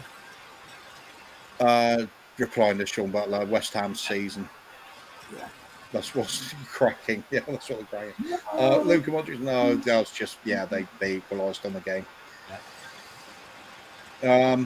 Kev saying, Dave, Dermot, Kuva, you three are absolute legends. Thank you very much, mate. Thank you. I'm not a legend. Kuva and Dave yes, you are. Yes, you are. Well, in that case, I'm not a legend either. Then I'm a legend. Let's close the show then, shall we? Okay, I'm a legend. Team effort, mate. Team effort. Mr. There's K, another legend. Mr. K, absolute perfect gentleman. Indeed. I could listen to that for hours. One of the nicest men you'll ever meet as well. Is Luca 14 saying 30 years on, I still feel like sick watching that go in. Yeah, I know what you mean. It was a good goal though. He took it well, but it was just no. It was a fluke. It could have gone anywhere. He says that actually after the match. Then we've got Shawnee saying yes, Benny boy. Big up, Sean. Can I just quickly say to Sean, I enjoyed our chat the other night. If I did something wrong to you, I apologise as well. I don't know if I did, but I enjoyed it. I do respect your opinion, and I think you come across perfectly in what you're trying to say. So big up, Sean. I think your channel's great, and everyone get over to Sean's channel, like and subscribe to his channel. He does great content as well. Giving you something different to Tottenham, the financial side and bits and pieces. But big up, Sean. You do a great channel as well. Sushant is again saying, what's your thoughts on the transfer window? Need to sell before buying someone. Any thoughts, guys? I'm starting to worry a bit. We all are. Yeah. Halfway through the window and nothing's happened. No, we've seen this before, haven't we, Coover? We've seen this many too many times. Yeah. Yeah. And we've got Simon Premier. Hang on, there. Hey, Simon, how are you? Afternoon, mate. Can you hear us okay? Hello? Not hear us? No. No. No. No. A few technical issues. We'll see in a minute. Perhaps he'll be on in a sec. Was that Premier? I'm trying to see who it was very quickly. Was that Premier? That must have been Premier Hotspur. That's it, yeah. Premier Hotspur TV, I believe. To be honest with you, Coover, we've seen this before with Levy. I mean, it's ridiculous. We have apparently 400 million we could spend. So where's all that money gone? Well, no, that was only what we could spend if we had it without breaking. Yeah. Well, that money was never there. It was. That's just the figure of what we could go up to if we had that much. Yeah. So it's irrelevant, really. It is. I think it's ridiculous. I think again, it's very angry because it's just worrying now, and we're going to have a squad. We're going to have a squad now that's not really going to able to compete with the big boys. And again, we're going to be stuck around the 6th, 7th mark again, which is not where we should be. All right. Should we try one more time for Simon then from Premier? Okay. Simon, can you hear us this time? Yeah, I can hear you. There we go, mate. We can hear you too. Yeah. What's you make? Well, I'm just bringing him in as well. Fair enough. And Sean as well. How is Sean? You all right, mate? Good, Sean. G'day, Simon. How are you, mate? Are you okay? Yeah, good. I'm well, buddy. I'm well. Hi, Dermot. Hi, Kuba. Hi, Hello, Sean. mate. Simon, what's your thought on the transfer window? That comment there from what's his name, Cove? Sushant Vasal. Yeah, what's your thought on that on the transfer window and that comment? Oh, sorry, guys. I'm just trying to sort out my sound here. Can you hear me, guys? Yeah, Yes, we we can. can. Yeah. Listen, guys. I'm a bit I'm a bit laid back with it. I mean, because I believe Conte's going to get backed. I mean, so I've always said when Conte come in, January transfer window wasn't the one. It was going to be the summer where we see, I think, the biggest build. It's hard to do business in January, but I think we'll get one or two over the line in January, and I think we'll have a massive build in the summer. So I'll just wait and see, and I'll make my decision on what happens at the end of the summer window. Fair enough. And Fair enough. very quickly, where do you stand on Levy? Are you Levy in or Levy out? Come on, Scott. Oh dear, I'm leaving out, guys. I'm leaving out, but sometimes you have to give him credit for what he's done for Tottenham. I mean, giving us this platform, this the nice ground, to training facilities and things like that. He's just got to spend the money now. He's got to realise, he's got to listen to us fans that the money has to be spent. The money has to be spent because he hasn't backed. Well, he hasn't backed Brockley, has he? Since Harry Redknapp days, really. I mean, firstly, he didn't back Pochettino properly, did he? And Jose Mourinho, and obviously Nuno was only here for a short stint. But now we've got Conte, and if he's not going to back Conte, that's it. That's end of, mate. Seriously, we've got a world-class manager here. We can't let Conte down. He's got to go out there and back him. And I believe he will do, guys. And I believe he will do. Everyone's got their own opinion. And me personally, I'll sit back and I'll be patient, mate. Yep, fair enough, mate. Fairly similar sort of opinion I've got as well. There's things Levy's done right, but it's holding us back lately. So it's time to either put up or get out, really. Sean, how are you? Hello, my friend? mate. I'm well, guys. I'm well. It's good to be back on your show. How's everyone doing? Doing Yeah, well. fine. Yeah. You enjoying the match? This match? And do you remember the match? What year? I've just seen it. Well, what year are we looking at right now? 93-94. Oh, this might have been. Oh, is that Arsenal? No, okay. I was going to say if it was Spurs at Arsenal, this might have been the first North London derby I saw. I've just jumped on, mate. I've been trying to get a bet going with some people that think that Arsenal are going to finish above Tottenham this season, and they're adamant about it. And when I keep saying 50 quid, these people started the idea of a 50 quid bet, but now they're adding variables, and so I'm sorry, I've been distracted. I'm good. I don't remember this game though. How did you watch the Leeds West Ham game, Dermot? No, I've been busy this morning. We're busy sorting things out, and we didn't get to what we've been getting the results through the comments. How did that match go for you?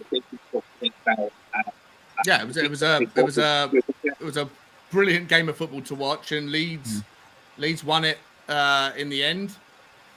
Could have gone either way. It was a great game of football, and it suits us. You know, West Ham dropping 3 points at home to Leeds. It's been a good day. Results have been okay for Tottenham.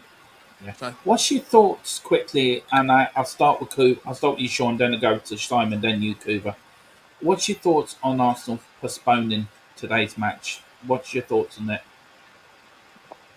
I mean, I don't agree with it. I think it's a disgrace. I think the Premier League need to be audited incredibly quickly because, David Dean is a member of the Premier League board and he's an ex-Arsenal guy. And there's so many other teams that you could point towards that didn't get anything like the same help throughout. Tottenham didn't. Like, Tottenham tried to postpone the Leicester game and it was rejected when we had far more people out. And then it was only confirmed when Leicester applied for the cancellation or the postponement back in earlier on in December. And you look at the Mura thing. what happened with sorry, not Mura, the Vitesse game. Like you could easily look at this whole scenario, and if you're conspiratorially minded, if you've got a tinfoil hat on your head, you could easily. Oh, we lost Simon. You could easily, start to concoct theories about why certain decisions go certain ways. It's an absolute disgrace. It's a disgrace that Arsenal did it. It's a disgrace that the Premier League accepted it. It's not a surprise that the Arsenal hierarchy have influence on the Premier League board. I think it's an absolute fucking disgrace. Once again, it's ruined my chance to go and have some fun on the We Are Tottenham TV community. I was supposed to be doing the show today. I'm thoroughly pissed off with the whole thing, Dermot, if I'm honest. And then you've ended up on our little scrappy channel, so. No, that's more than it's more than a suitable compromise. I love being on your show. I haven't been on it for a couple of days. Actually, the last time I was on it was that 5-hour drunken ramble. Absolutely. With 10 people. Yeah, that's let's see if we can get Simon back on now. Yeah. Welcome back, Simon. Having a bit of trouble there. Yeah, I was switching over to my laptop, guys. My phone's just All right. Yeah, no problem. What's your thoughts on the game being postponed? What, mine, guys? Oh, Jesus Christ, guys! Oh, Jesus! I knew it was coming after that Liverpool game, guys. I really did. So I was expecting it. But you know what, guys? You know what? I'd rather wait and beat them when they got their full players, because if we had beaten them today, it'd have been we've only got these kind of players out. Sar. You've only beaten our reserves and that. So me personally, okay, it's gutting we couldn't get the game on, but I prefer to wait till we got our full players. They got their full players. There's no excuses. There's no things, and we're going absolute battle at home. Me personally. Yeah, fair enough. It's a fair point. I suppose the other way you could look at it is, if it did get played, we could have just kicked 7 Bales out of them and just left them with about 4 fit players at the club. Yeah, but the excuses will come out, Cooper. I mean, you've only beaten our reserves and things like that. You know what I mean? Of course it would. Yeah. But they've always got excuses, and they've always got way to cheat in their way through things. Anyway, other than that, Dermot? Do you want to go through some of these comments quickly so we can catch up again? This one here, Cooper. I mean, look, 57 fouls, Arsenal 21, top Spurs 36. And then this one here very quickly, 57 fouls, no yellow cards. God, on this proper football. That's absolutely. it. Absolutely. That is a proper North London derby. It really is. We've got this one here for Kev Williams. Sorry, your picture's being covered there, Kev. Let's see what. Do you want to read that out? Yeah. Arsenal getting the golden ticket today. Let off the hook, and they have only one COVID case. Total farce. I couldn't agree more, Kev Williams. Trying to get it's just the way it's going to be at the moment. It's okay. Kev saying, did that one. Cole saying, did you see Conte was at the Juventus match last night? I didn't see that. I did. Yes, he was at the Juventus game last night, guys. Yeah. Do you think he's there for what's his name? Dybala, do you think he's there trying to talk to him? Yeah, and Arthur as well. Arthur, is it Arthur as well? He's looking at him as well. Interesting, but then again, we know what's going to happen. They could look at them forever, and they won't turn up. If he was going to come, guys, he's going to come in the summer on a free transfer. But got Barcelona interested in him, so there you go. Yeah, could he end up as the next Leandro Damião? That's we've been linked with him for a long time now. Does that guy even exist anymore? Did he exist in the first place? He was just a tax dodge, wasn't he? Oh dear. Who knows? Right, we got Ben saying. Oh, hang on, sorry, mate. No, that was my fault. Sorry. Okay, you're doing them, are you? Yeah. Hopefully he's buying Dybala. Yeah, absolutely. Yeah, that'll do me as well. That. Kev's on the laugh. Don't. It was proper football then, wasn't it, though, guys? Yeah. I mean, the proper. These were the days. Absolutely fantastic. Luca 14 saying, read the history of the club ownership in this country and learn why it's always Arsenal. Yeah, indeed. Look at the how they actually got into the top division. They haven't earned it through promotion. Handed it on a plate. Right Heart Lane, good of you to join us again, mate. Hey guys, you say? I do love that name. That's absolutely perfect. It is. Really is. Kev saying, question please, lads. Is anyone at all worried that Conte will walk because of the tight pockets of Enoch Levy? No. Too early. Dermot? I think if he doesn't walk now, he may walk in the summer. But it all depends on the summer. What budget he has to work with in the summer. Well, he's already come out and said like obviously he's looking towards the summer. He's looking towards the summer joining. And to me, I'll give him one more season, me personally. So I don't think he'll leave from now to the end of the season, and I think he'll stay beyond that as well. Yeah, I think you might be right, but it depends how much. There he is. Sean, how do you feel on that one? Do you think Conte's going to walk at any point? Are you worried about that? No, he's already said he's going to be here till the summer. Yeah, right? Yeah, but even if it's at the summer, does he go in the summer maybe? Yeah, hang on, let me get my light on because I'm looking sweaty. I've got oily skin. Is he going to go in the summer? Oh, I mean, I don't know. I'm not unreasonable. I can definitely see the frustration and the strain on his face. Yeah, I can definitely see that, and you can read between the lines of what he's saying that there's definitely need. He knows he needs help. He knows he needs money, but he also came out and said that there were no promises about money being spent when he signed in November. Absolutely. And so, if he was to walk in, March or February, because there was no spending, despite the fact that there was no spending promised, and he was happy to sign a £10 million contract in 8 weeks ago, then this is something that I have a lot of problem. Like I have a lot of problem with this, and a lot of people are going to automatically jump to, well, that's Daniel Levy's fault, and this is what we spoke about before. I don't think that is. I think if Daniel Levy hasn't made any explicit promises, but there's been obviously conversations, but then Conte's he's a smart guy. He knows the situation.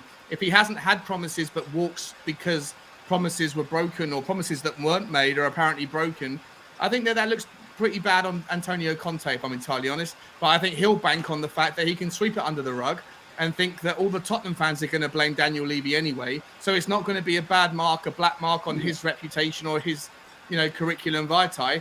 And as such, listen, I'm not saying this from a Levy-in perspective to defend my argument. I'm just saying this from a reality perspective. There's two sides to every story. And if that scenario plays out, then everyone is going to jump on it's Daniel Levy's fault. But the context would suggest that actually Antonio Conte is throwing the towel in because it's a too hard basket scenario. I know people don't like that idea because it doesn't sit well with their narrative.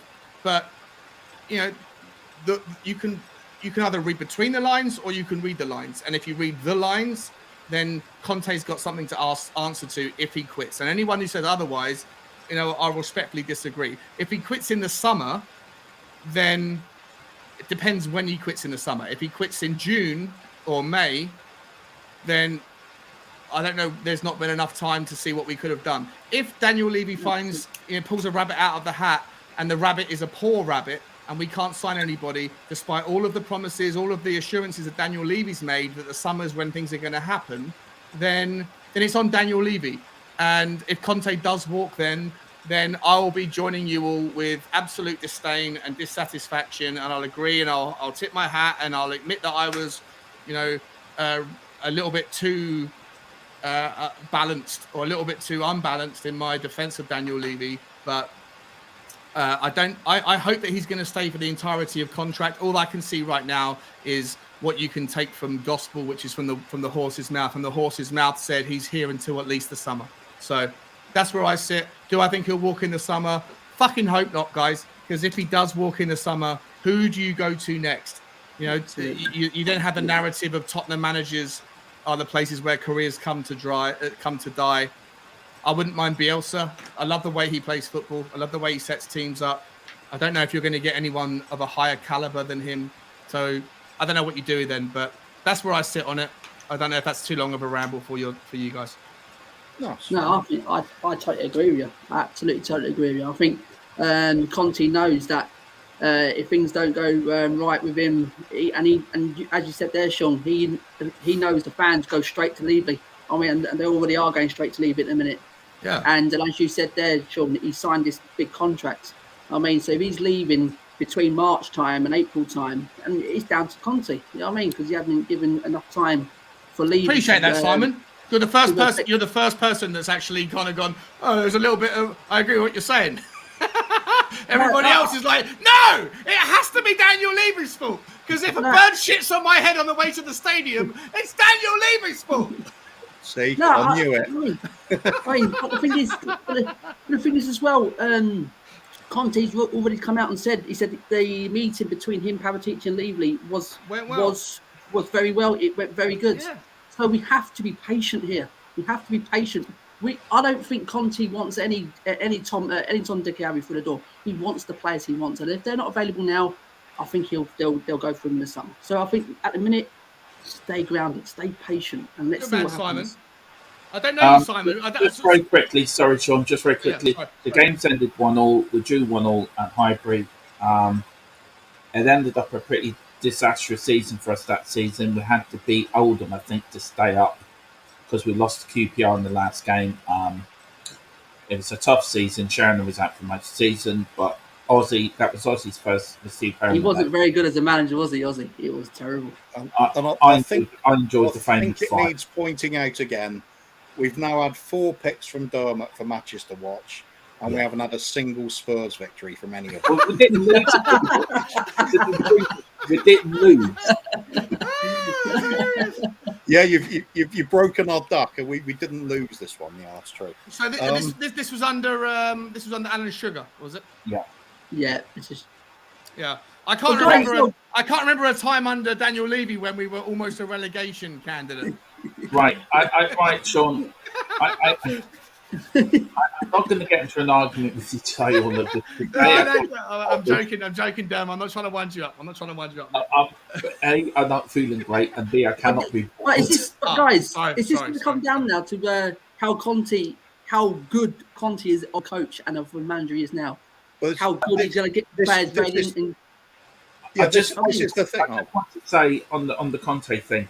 Because everyone's flirting out there how good of a manager he is, and he does wonders and things like that. Well, let's see now. Let's see how good of a manager he is. Let's see if we can get these players. Because it's not a bad batch of players we've got here. Once we've got every single player back, that is a good team. And let's see what Conte can do with it. You know what I mean? I love that. I love the positivity of Simon. Simon, we need to talk. We need to talk. We should be on the same stream occasionally. Right. I've said it before, and I said it again. I've been a Spurs fan for now over 40 years, and I've seen a lot during my time as a Tottenham fan. The good, the bad, and the downright ugly. Now, anyone can moan and Alan Sugar all you want, but I see it, me and Brian Daigle actually are on the same wavelength here with Alan Sugar. If it wasn't for Alan Sugar, there'd be no Tottenham Hotspur Football Club. Yeah, I totally agree with that. I totally agree. There'd be no Tottenham Hotspur streams, there'd be no nothing. That man, he done a lot of good. He done a lot of good and a lot of bad. For Alan Sugar, he put his own money in. It's a totally different era then, and as it's been pointed out to me. Levy, we've had this for years and years and years. He doesn't spend in the transfer market. He buys young to sell on. Yeah, but have you not go back? He has spent money. I think what it is the recruitment's bad.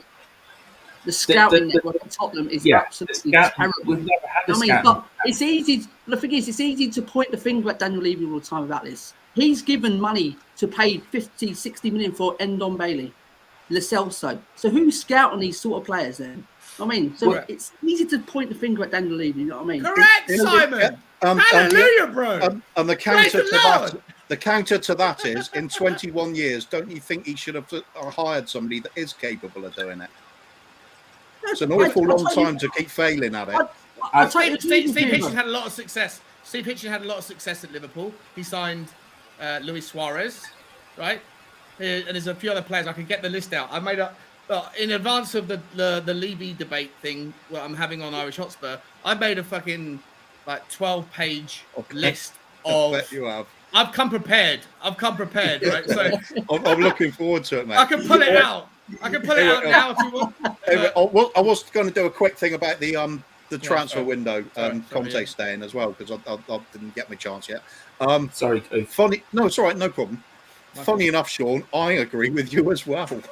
It's too early now for him to leave, but in the summer, I just have this bad feeling that we are not going to be bringing in those players he does want. You know what? If that happens, mate, then I'm down on the Levy out spectrum as well. Like he's 100%. Fucked up too many times, but at the moment, 100%. You know, for everyone that says Levy's done nothing but bad things for Tottenham, he signed the manager that everyone wanted to have. Yeah. Right. So you've got to and if the guy quits after 8 weeks, I think that especially after he's already admitted that there weren't promises that were made.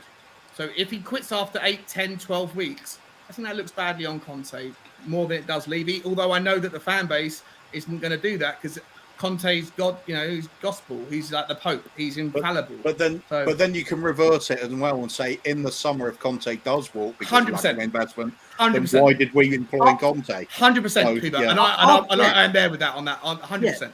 After the summer window, Kuba, I'll say if he hasn't been back properly after the summer window, I'll say right. That's fair enough, mate. But to me, Dermot, I can sense you itching to say something, Dermot.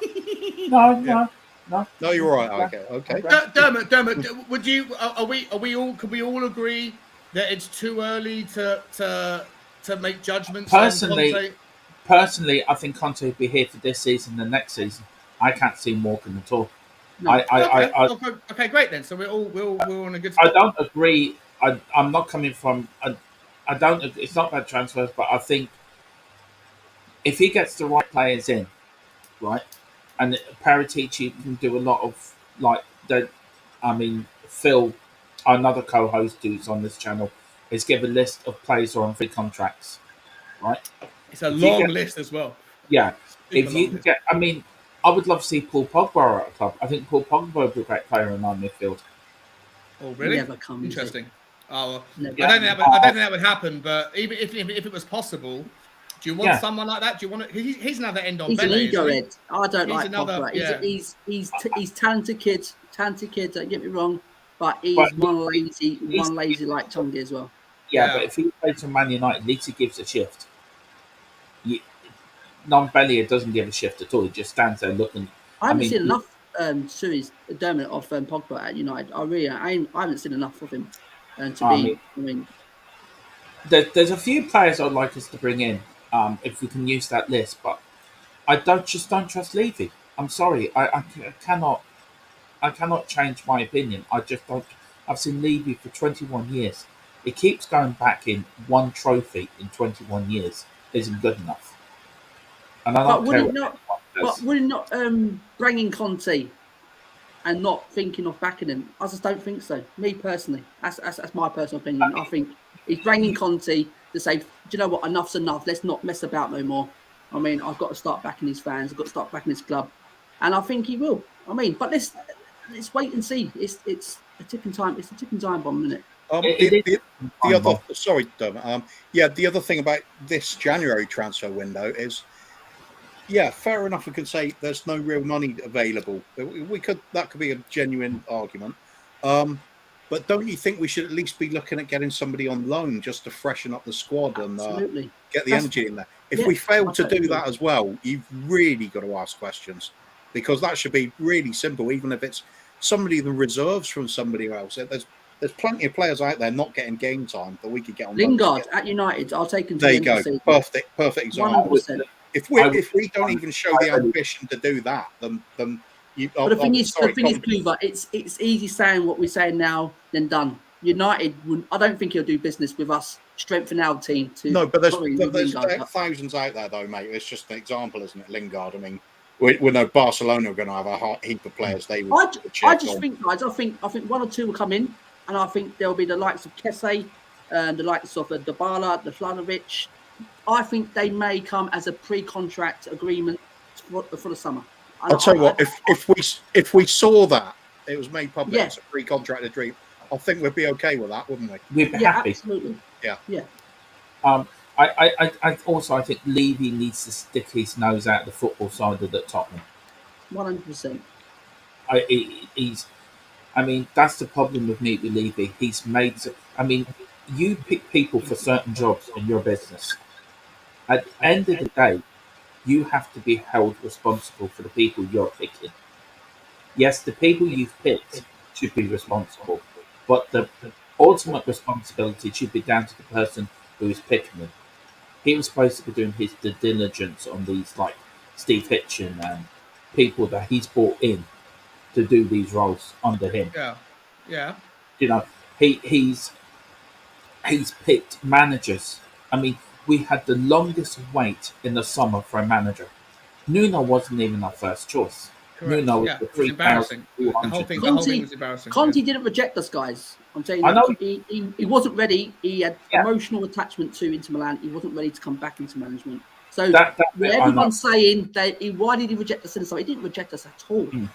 So I think people need to have a bit of a delve into some information. I like you, Simon. Simon, I'd like you. I don't know. Is it inappropriate to poach you? But I haven't met you before, and I haven't seen your channel. I'm going to be checking it out. But I like you. You're very reasonable. I feel like you're. I'd like to have a conversation with you again, mate. This is good. I was just thinking he's a good wingman for you, Sean, on some debates. Yeah. It's just, guys, I just see these channels, right? I mean, you're reasonable. You're coming at it from a reasonable place, yeah. I mean, I love Brian Daigle and David Harris and Danny and all them guys. They're good guys and that, but sometimes they overreact, and it's hard to watch them. I go to them and say, "Calm down. Things will come. Things will come." I'm passionate about my club. You're speaking my mind, man. It's like, I love them all as well, and I appreciate everyone's opinion. Top lads. I appreciate how everybody is passionate and everyone wants the best, Absolutely. And everyone has their opinions, their vision of what the best looks like. I like to look at things like this glass of red wine, which is my first glass of red wine, and I shall be dipping off to get a refill in a minute. That is when it's, even though it's down here, maybe that's where Tottenham is right now. I would still see that as not empty. I still see that as more full than it is empty. So, and I just want I want people to take perspective. And Simon, it sounds like you, my friend, have it in spades, and I like that. I appreciate you, buddy. I don't appear on some of these channels because I can't be asked with the they just go back. I just can't be asked with it. So, but me, I look at it a different way. Me personally, as I say, I look at it a different way. And I'm more calmer approach. I mean, I'm patient, man, and I think I respect that. I respect that. I'm just passionate. I'm just passionate about my club. No, I'm just as passionate as you, Dermot. Trust me. But I'm just more of a laid-back character. Yeah, I'll wait for my time, and I think we'll come out smelling of roses and I think Conte will get back. Trust me, 100%. Right, shall we get through some of these comments, Coach? Backing up a bit. I'm just going to end that bit with just saying I would be the same, but I've seen 21 years of saying this. Yeah, same here. So, but we're better compared to the previous 21 years. Where are we at? We better or worse? We won more trophies than the previous 21 years. That's what it's all about. At the end of the day, are we better or worse? Sean, at the end of the day, you and me will disagree. It's all about winning trophies and winning cups. Let me ask you. Sorry. No, can I just get through these comments, Sean, please? Yeah. Sorry. Sorry. So we're just going to get through these comments. Derek Hutchinson, the transfer window stinks of Levy. Yeah, does so far. It does. Levy Williams, Kev Williams. Levy Williams, he's going to hate that. Slightly worried about Conte walking. Please, dear God, give him funds. Absolutely. Yeah. We're going to call Kev Levy from now on. Hot Spurious. It's on Levy anyway because he hadn't backed him whenever there was a promise or not. Yeah. Who hasn't backed who? Conte? He's never backed any manager. Oh, yes, he has. Of course he has. Let me tell you something. Actually, question now, very quickly, Sean. I'm not trying to get into another argument.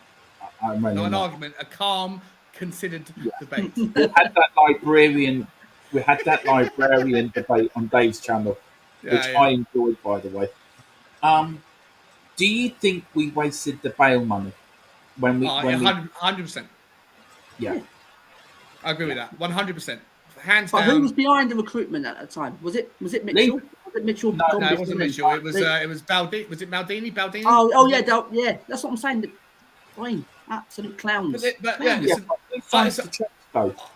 hey Dermot, my opinion considers those things. I don't disagree with that opinion. We took 100 million and we spent it on 12 players that were of 17 million pound quality, and it was ridiculous. And Daniel Levy was a moron for thinking that he could say to Real Madrid, listen, on June the 1st, we agree the transfer for 100 million or whatever it was, but you can't announce the transfer until August the 31st, because if you announce it on June the 2nd, then everybody's going to know that we've got bail money and they're going to pay price accordingly. He was a moron. As much as he's a smart guy, he was a fucking idiot to think that by having this money to spend and going around throwing it around everywhere and then saying, well, it's not bail money, even though the bail money came up, it was a nonsense thing. So I've got no complaint with your position there, Dermot. Yeah. Like I say, I'm reasonable, happy to acknowledge all of the shit shows that Daniel Levy is a part of, and there's not just a few, there's many. But when people say Conte should have been backed already, this is the first window and it lasts for 31 days when you can back the guy who comes in November, and it's the trickiest window in the world. So I think like we said, patience. Yeah, just very quickly also on the Irish Hotspur WhatsApp group, I think it's Ben is put up a petition to have it investigated into what happened, why this game was called off, and there's a few things on there. So please get over there and sign that petition, because I think it needs looking into. Is this true? Everton have sacked Benitez? Yeah. He was sacked last night. So here you go, Kubo. So I didn't know that. And this is everyone an example. wanted Benitez. Well, not just that, but everyone who thinks that the answer to all of our ails is spending money. Everton have spent £800 million, not on infrastructure. They've still got to refinance the purchase of the rebuild of their stadium. Spending money doesn't create success. Anyone that suggests that we got to the semi-finals of this or the final of that, and if we only spent money, we would have won, it's speculative. You can change the inputs. The output is not necessarily the case. And Everton is a perfect example. Everton are financially fucked. If Everton go down, and I know that they won't go down, probably, right? But they're not that far away. If Newcastle go and sign 6 or 7 players, and I don't know if they will, but if Everton can go on a mission, there's 6 teams that can get sucked into that relegation battle. Leeds winning today is an example of what can happen. Everton can get drawn into it. They're in 16th spot. They are not far away enough to be comfortable. And if Everton go down, they are done. They are literally. If Everton go down, they are. Leeds. It'd be a Leeds. They're done. They're in administration because they are already in breach of financial fair play. So spending money willy-nilly is not the solution to the ails that we think we have at Tottenham. Yeah, so get your infrastructure right and get the people and signing the players right. And that's what we haven't done. So Levy's at fault. I'm glad you agree. Right, onwards. We've finally gotten to agree, Cooper. We finally got. We should clip that. We should clip that comment. I love right, you, onwards with the comments. Awesome. We'll skip Where's Cody Mack when you need him? Matt, I love that guy. He's awesome. He's a sweetheart. Everton is actually a very good club to compare us to, though, because same sort of stature. Used to be a great club back in the 80s. Yeah, been looking to recreate that success, and they've been failing badly as well. They've also been very badly run from the top. Right. So it is a fair comparison, you're saying, yeah? It's a fair comparison, I think. Thank you, Cooper. Yeah, appreciate that. Two sets free. I don't know if he's being sarcastic. I think he is a little bit. No, what truth is. But he should build. Sorry, he should build more flats and focus on NFL and concerts. This brand is bigger than a silly little football club that never wins any race. What people pay top price and stay loyal to no matter what. I think having NFL and a concert, I think is a good thing for the club. That's more money into the club. I agree with all this. All of Sean's argument, I will agree with if we get the football to match all of that. So, That level of that. Yeah, it's no. We wouldn't even have this argument if things were going well on the pitch, but they're not. I get it. I get So, it. yeah. It, But it did. Can I just say, sorry, Sean? It did work at Man United for 26 years. It's not working now, That's though. it. It's not working No, since the but Glazers. but It's not Sean, working the since point. the Glazers. Yeah, but hang on, Sean. The point you're making is they're successful on the pitch. They're one of the richest clubs off the pitch. So it can work hand in hand if it's done right and you However, recruit right. when you I take your point, but when you point to Manchester United, right, they live off of a brand. They live off a global brand, the biggest global brand in sports.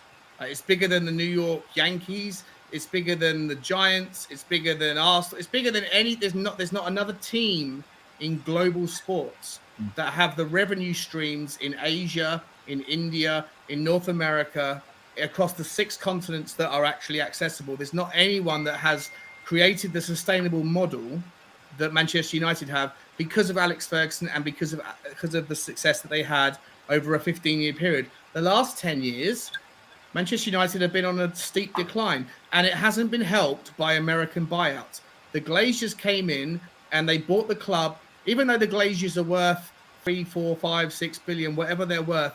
They didn't pay for the club with their own money, which is the point that we'll talk about on the debate. When people say Levy out and we go to who do you want in, and we don't want the Chinese because the Chinese erode your privacy. We don't want the oil money because they have human rights abuses. Okay, well, let's go to the Americans. Let's go to the sports franchises. Well, you know what? The vast majority of the Americans that come in to buy a slice of the football industry, they do it with leveraged buyouts. So, like they did it with Burnley, right? So Burnley, the family that owned Burnley had £60 million on their balance sheet. It was cash. They were sustainable and they were making money and they were surviving. They had a really good little period in the Premier League. They've done well. They stayed up. Everything's going well.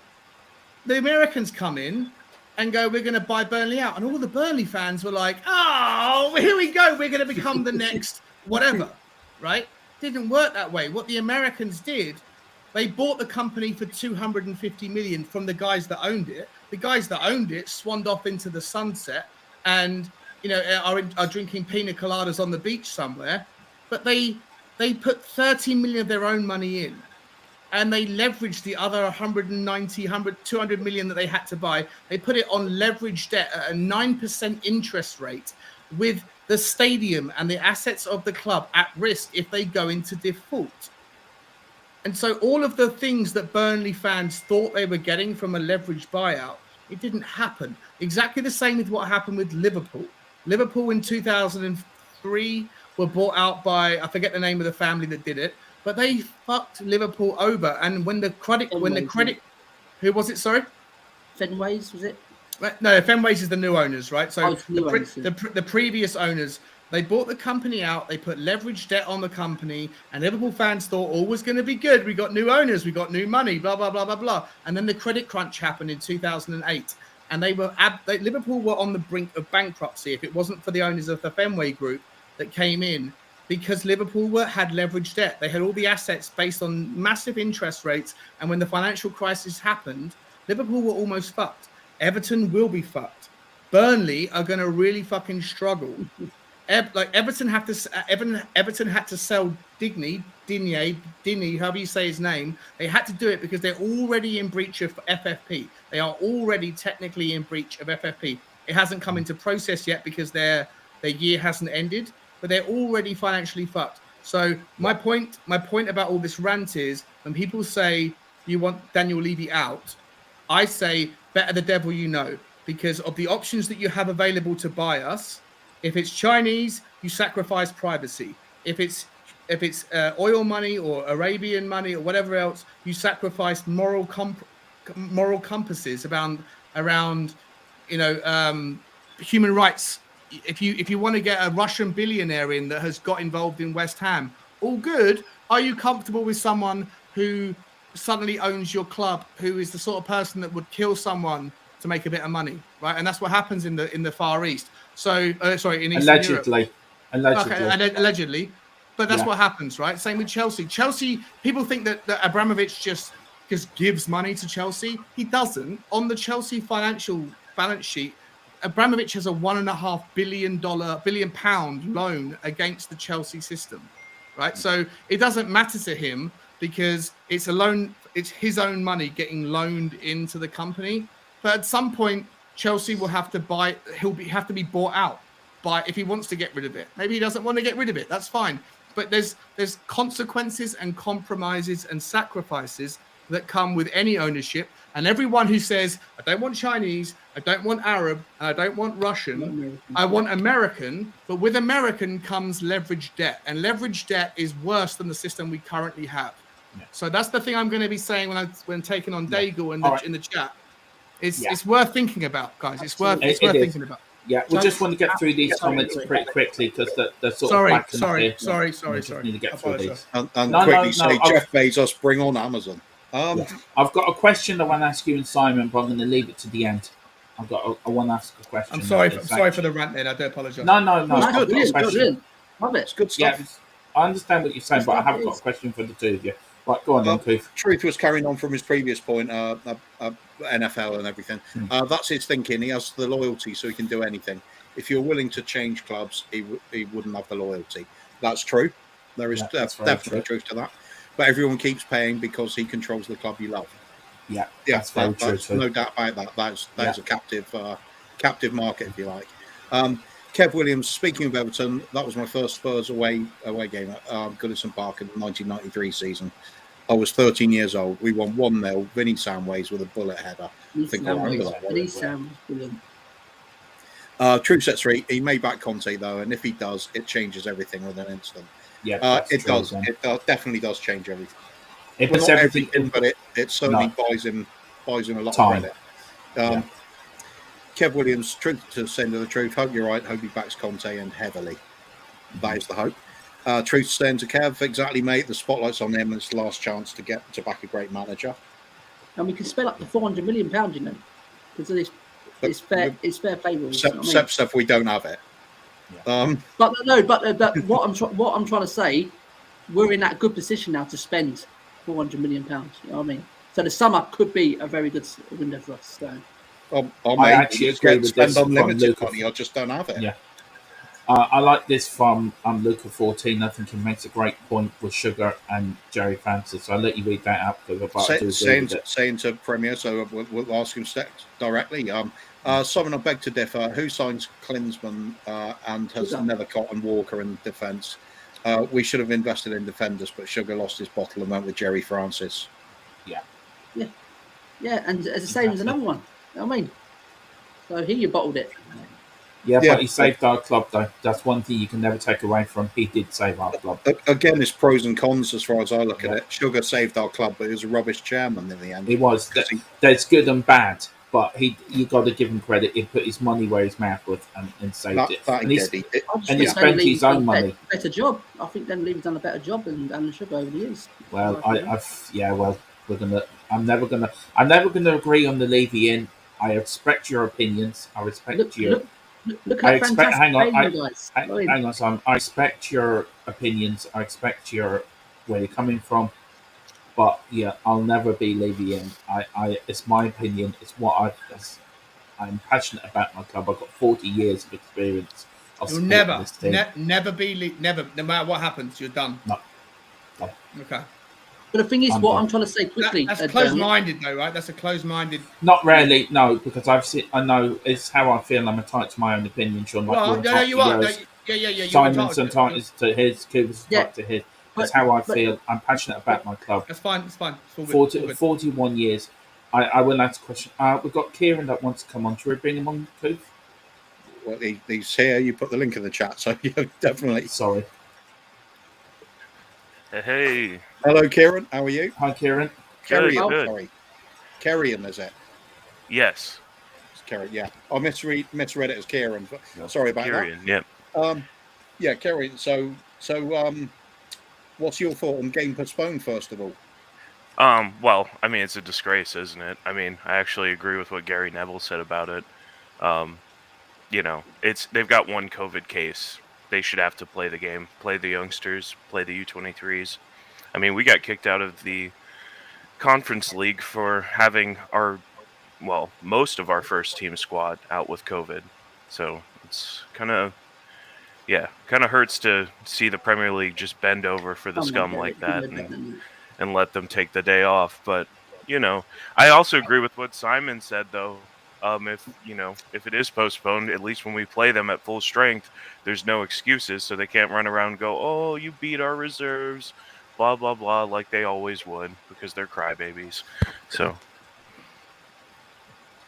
Yeah. Yeah. And very quickly, are you Levy in or Levy out, Kieran? So I'm Levy out, and I actually wanted to come in and talk about this. So one of the things, Sean, I think you make a lot of great points, especially about Levy on the financial side of the football club. But one of the Okay. things I take issue with is the constant framing of everybody who is Levy out as being Levy out because he doesn't spend money. Not everybody feels that way. Myself Okay. personally, Oh, I'm interesting. not. Okay. Yeah, go for Myself it. personally, I'm not Enoch. I'm not necessarily Enoch out. Honestly, I couldn't give a toss who owns the football club, but I do care who runs the football club and who hires personnel. And I think on the footballing side of things, over the last 20 years, Levy has made mistake after mistake in hiring personnel, not managing personnel well to the point where they get fed up and they leave. That Yeah. includes Paul Mitchell, who was Yeah. had the recruitment at this club at a very high level, and since he left, and it's been Steve Hitchen and Daniel Levy in charge of the recruitment and transfers, it's been an utter disaster. Um, Besides that, in general, if you're not, there's really only two ways to be a successful football club. You either spend a load of money because you have ownership that allows for it, and we don't, and that's okay. That's okay that we don't have that. That's all right. Not every club does. The other way you do it is you create a sustainable football setup in which you focus your money on your academy and bring in top level academy prospects from not just in England, but from the continent and from other countries as well. And you focus money on hiring the best academy coaches that you can so that you're developing football players as best as possible. When you Yep. do go into the transfer market, you look for good deals on veteran players or you look for young players with potential. We did some of that. We did some of that, but I've heard a lot about Tottenham's academy, and it is nothing compared to a Borussia Dortmund or an Yep. Ajax or Correct. these other clubs that don't spend a lot of money but they have Yep. incredible academy setups, and that's why they're successful and sustainable. And Yeah. that's the Okay. problem with Tottenham is we've never committed to that plan. We've always tried to stay somewhere in the half space, and that never works. You can look across in every major league in European football. You can even look at lower leagues like the MLS here in America that runs off a completely ridiculous system that nobody understands, including us. It doesn't work. You either spend a load of money or you go through the academy and uh, re- recruiting on potential. And Yep. we've never fully committed to that. And I hear things from coaches about our academy say, like, you guys know Stelios. He said this several times: is that academy players at Tottenham aren't trained in a particular position until they're 17, 18 years old. They're not trained under a particular system. They're Correct. not Yeah. trained under a particular set of 3 to 4 formations that they're comfortable working in. That is absolutely ridiculous. You have to, as a club, if you're going to do the academy model, the sustainable model, then you have to have an identity, a footballing identity. You have to have a general idea of what kind of football you play, the tactics that you generally use. And yes, the first team should stick to that, manager to manager. You should be looking. So if one, I disagree with firing Pochettino in the first place. If we hadn't gone 3 transfer windows without spending, he wouldn't have had to been fired. But if you're going to fire Pochettino, the move to go and get Mourinho was the absolute worst possible decision that Okay. could have been made at the time. Here- And it's Kieran, inexcusable. Kieran, because you made. If you don't mind me jumping in.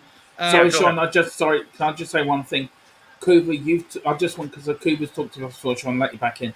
Toby, you talked about the youth academy before. Do you agree with Kieran for what you said? Because I know you've told me exactly my argument. Yeah, it's not the financial side of Levy that I've got a problem with at all.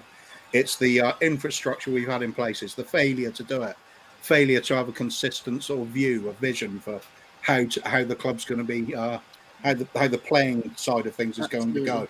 Yeah. We don't have that consistency. It's chop and change all the time.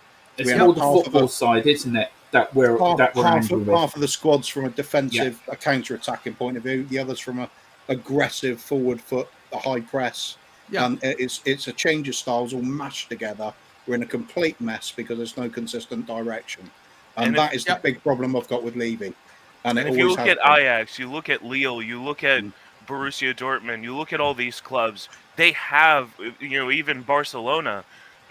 Obviously the first team's in disaster right now, but the academy still produces great products, and that's because they have a style of play, and they do not deviate from that. The players from a young age are brought up to play a certain way in a certain position, and that means that when they get to the first team and they're playing that level of football, it's like, slipping on an old shoe or an old glove. They already know what they're doing. Our young players get brought in, and they look like a deer in headlights because they've never been trained in a specific style of play, and they've never been trained to play a specific position. Like, prime example, look at Japhet Tanganga. What is his position?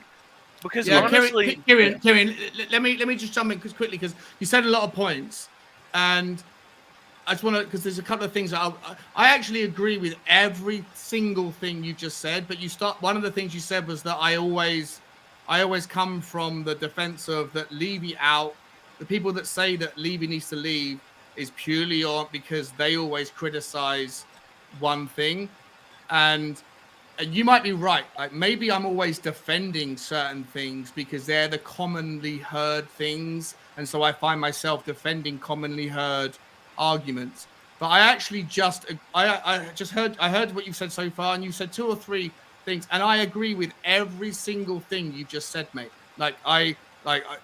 Get yourself on a YouTube channel, bro, because I haven't heard a single thing that is not entirely well thought out, entirely it's a great structured argument. I 100% agree, and I'll even develop one of your arguments further. When you say that Tottenham need to, or like you look at Ajax, and they bring players through. Borussia Dortmund, and a better example, in my opinion, than Borussia Dortmund is Leipzig in Germany. Right? Leipzig is a phenomenal system, but the ownership model in Germany is different. Right? Like the German model has certain legal requirements where there has to be. It's not as easy to make money for the club. One. Right, and Leipzig also has the entire Red Bull feeder setup, so they have. Right. New York Red Bulls, they have Red Bull Salzburg that feed them clubs, so feed them players. So, but I actually agree with everything you said, and I might not often speak about it when I'm defending Daniel Levy because it's not often a conversation that goes in that direction. But I 100% agree. The Tottenham, there's so many weaknesses within the Tottenham system, and if you are someone who's a Levy out, then if you want to be the person who throws everything, like the mud always goes to the top, the cream rises, and so does the shit, then you look to Daniel Levy as the responsible factor. And that's fine if you want to make that argument. And the only defense I'll ever give is that if you want to criticize him for all that's wrong, you should also praise him for all that's right.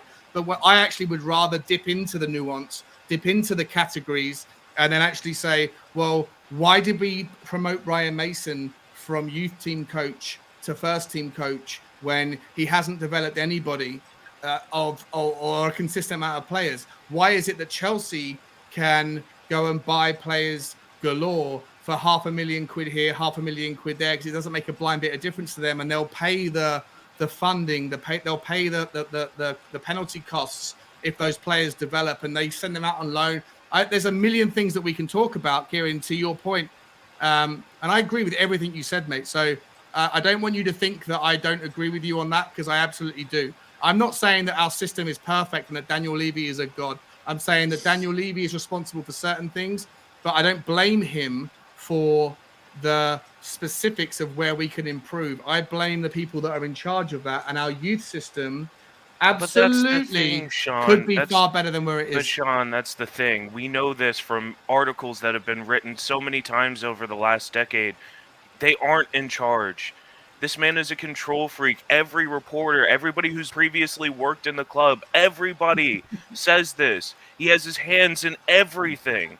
Everything that goes on at the club. You cannot absolve him of responsibility because he isn't some lofty chairman who's only touches the balance sheet and approves transfers, and he doesn't do it. No, he is involved in everything. I mean, did you watch the documentary? The guy's everywhere in it. Yeah. He's Yeah. everywhere. He's talking to everybody. This is the Killian, thing. I don't. He But is I don't. responsible. But I don't. He I is. don't.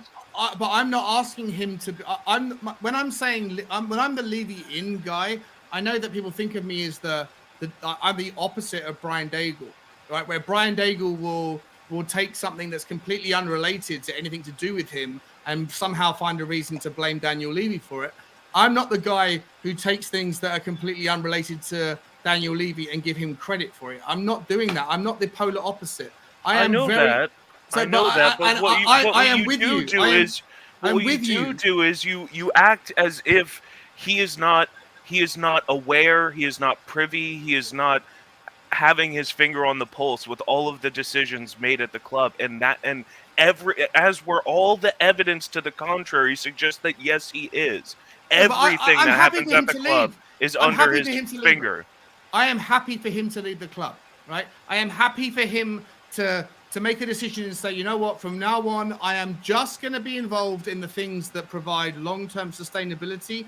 I'm happy for him to figure out how do we become carbon neutral, because that's important to a lot of people. How does the big club, how do we do that, right? I'm happy for him to figure that out with his team. I'm happy for him to figure out how to redevelop the Tottenham area and make a little bit of money for Tottenham, but also a lot more happier living for the people that are in the area. I'm happy for him to do all of that and then say anything that's Tottenham Hotspur related, we're going to have someone else in. And whether that's an owner or whether that's someone else that he employs, I'm happy for all of those things. I agree with everybody that Daniel Levy should be as far away from the Tottenham Hotspur decision-making process, whether it's hiring and firing scouts, coaches, development, signing players, wage negotiations. I agree with you all that he is out of his fucking depth when it comes to that. I've never disagreed with any of that. Can you see how it's a little confusing though when you say that, but then at the same time you're okay with where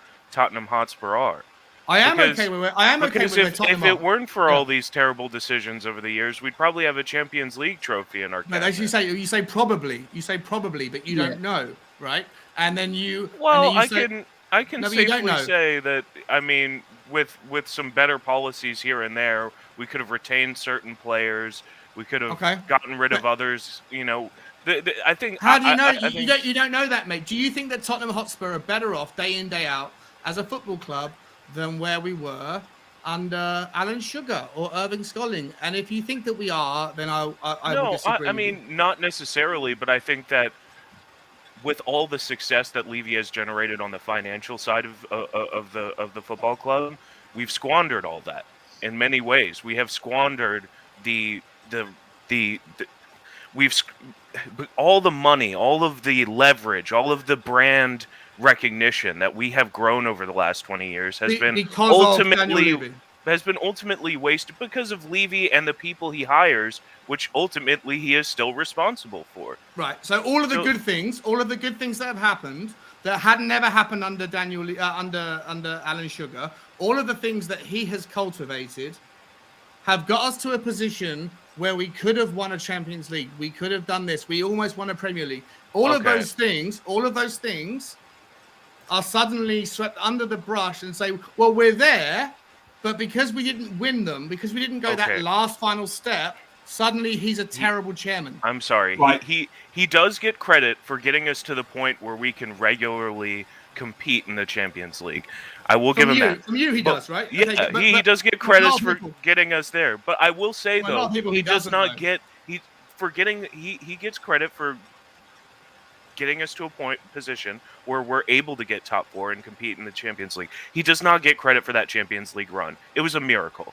Yeah, but he you gets can't no do credit for that. It was a miracle. Hang on, Yes, Kieran. Right, it can I was, step Sean, in because here? Can I just footballing wise, step it was in a here? miracle. We should have never reached that final. We But were we not a did. good enough team. But we did. Because of Right, Simon. Pochettino and the players that were there. Levy doesn't kick a ball. He doesn't get credit for matches, So, for but winning Right, matches. Kieran, I'm but sorry. Sean. He gets credit for getting us there. Yes, he gets You credit for can't- getting you us to a can't- level where we compete in the Champions League. You But he cannot take credit for give- winning the matches. No, he cannot. That's ridiculous. I'm not saying he gets credit for the matches. But what I'm But saying that's what to you're you- saying. By he gets credit for us getting No. to a Champions League final. You're Hold saying up, hold up, that Kieran. all I'm saying is he gets credit for getting us into the Champions League, getting us up that far.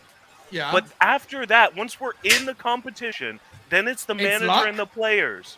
Well, Then it's that's the what I mean. manager and the If players. it's the manager and the players, so this is my point. This is my entire point. Nobody This is knew my- Pochettino was going to be Period. successful. You can't tell me that Daniel Levy knew he was. It was Period. luck. And- yeah, Nobody and knew that and Harry Kane would come through the academy and be one of the best strikers in world football. It was luck. Yeah. You know what I Okay, mean? fine. Like, Okay, come fine. on. Kieran, hear me out now. Hear me out. If you're going to credit all of the things that were exponentially a surprise on the positive, if you're going to credit them to luck, then you should also credit everything that was disappointing to bad luck.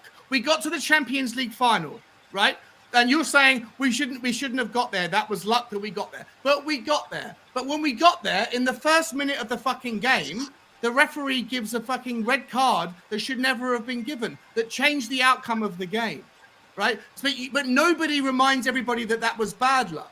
If you're going Well, I mean, that was bad hang on. luck. Yeah, well, okay. Well, now, first time I'm hearing it, right? But if you're going to say everything that's good about the on-pitch stuff is not Daniel Levy, then you can't discredit him for everything that's unfortunate about the on-page activity. I didn't say everything. You just have to pick and choose.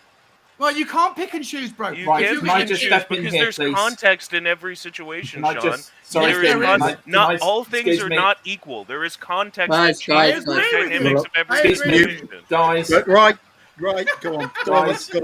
Dermot's gonna have a point now. Go on. guys, love your argument, right? We're going to end off this stream soon. Oh no! I Well, think come all- on. Betty Sorry was for doing coming really on well. so late. Okay, Kieran, right. Kieran, Okay, come- I have come a on, question. continue, I come have on a to my question. I wanna ask a question. We're gonna go for a while yet. Okay, I've got to ask a question to every one of you. I've been dying to ask this question, so I'm going to ask it. Okay, what would you prefer? My problem with Levy is not the financial side. I want to get my I point know. across first. It's the side that we haven't won anything. Yeah. You can be successful one side. We were lucky to get to the Champions League final. Nobody can say any different. We had decisions that went our way. The Man City game was luck. We have VAR get us through to into the semi-final. Really and truly, we shouldn't have beaten Ajax, but we did because Ajax couldn't hold on to a lead. They crumbled. Do you Tottenham forgive were the lucky. bad luck? Do Now, you hang on, forgive the bad Sean. luck? Sorry. Yeah, Dermot, hang sorry. on, Sean. Sorry, Let me sorry, finish, sorry. okay?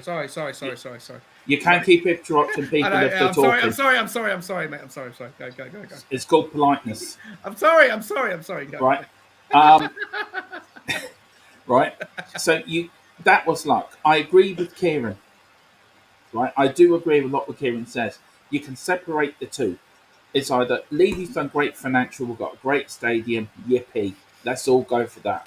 But it's not a trophy in the trophy cabinet. Tottenham were winning stuff. You say about Scholar, right? Scholar won under his watch. We won a European trophy and won FA Cup. We reached the League Cup semi-final and I think an FA Cup final in '87, and he won the FA Cup in '91. So that's 3 finals he was in. You had the Richardson family and all them before, which won everything from the 30s up to 82, I think, when Scholar took over. Even Alan Sugar won a League Cup in '99. Yet the Sugar years weren't great, I'll admit that. But that was the sign of the times. You cannot. Levy is great financial side. It's the footballing side that I'm angry with. As Kuba said, there's no direction. There's no nothing. We haven't won a trophy since 2008. It isn't good enough. We're a club that should win trophies. Do you know, you can have your argument all you want, Sean, about. No, hang on. You think top four is the best thing? Top four is just a stepping stone. It doesn't win you a cup. We have to get over that line. Once we win something, it's something the 860 sides did, the 70 sides did, the 80 side did. It's a winning mentality. And we haven't got that in our team. We've got no winning mentality. Dermot, can I ask you a question? Yeah, hang on. Sorry, Sean. I just want to finish this. It's a winning mentality we haven't got because the players, all they care about is money. And that comes from the very top and it trickles down the club. If an owner's not going to be positive and optimistic on the footballing side of getting the right structure in there for scouting players, for getting the right manager in, we should never have sacked Poch. We should have backed him.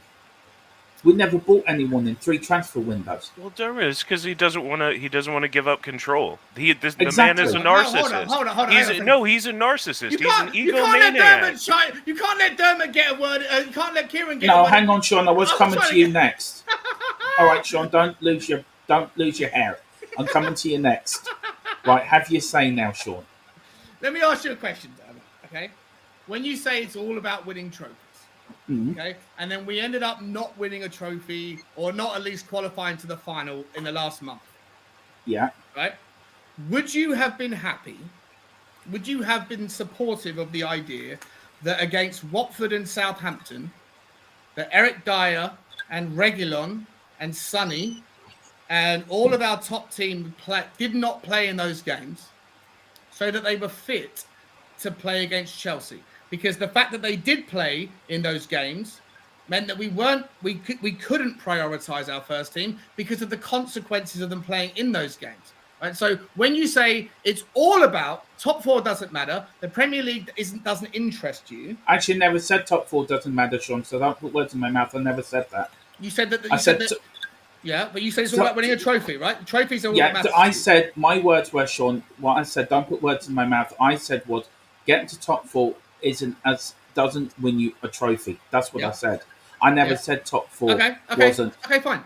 So, regardless, I would argue that getting to top four, the higher up that you league, allows you to earn more money, that allows you to buy players that will increase the likelihood of getting to the final.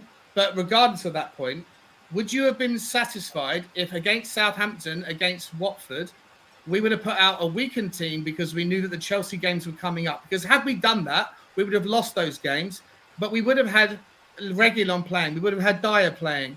If you go all the way fucking back, we might have even had Romero playing. If all we're focused on is winning trophies. That doesn't make any sense, Sean, because Dyer's had COVID, so you can't predict.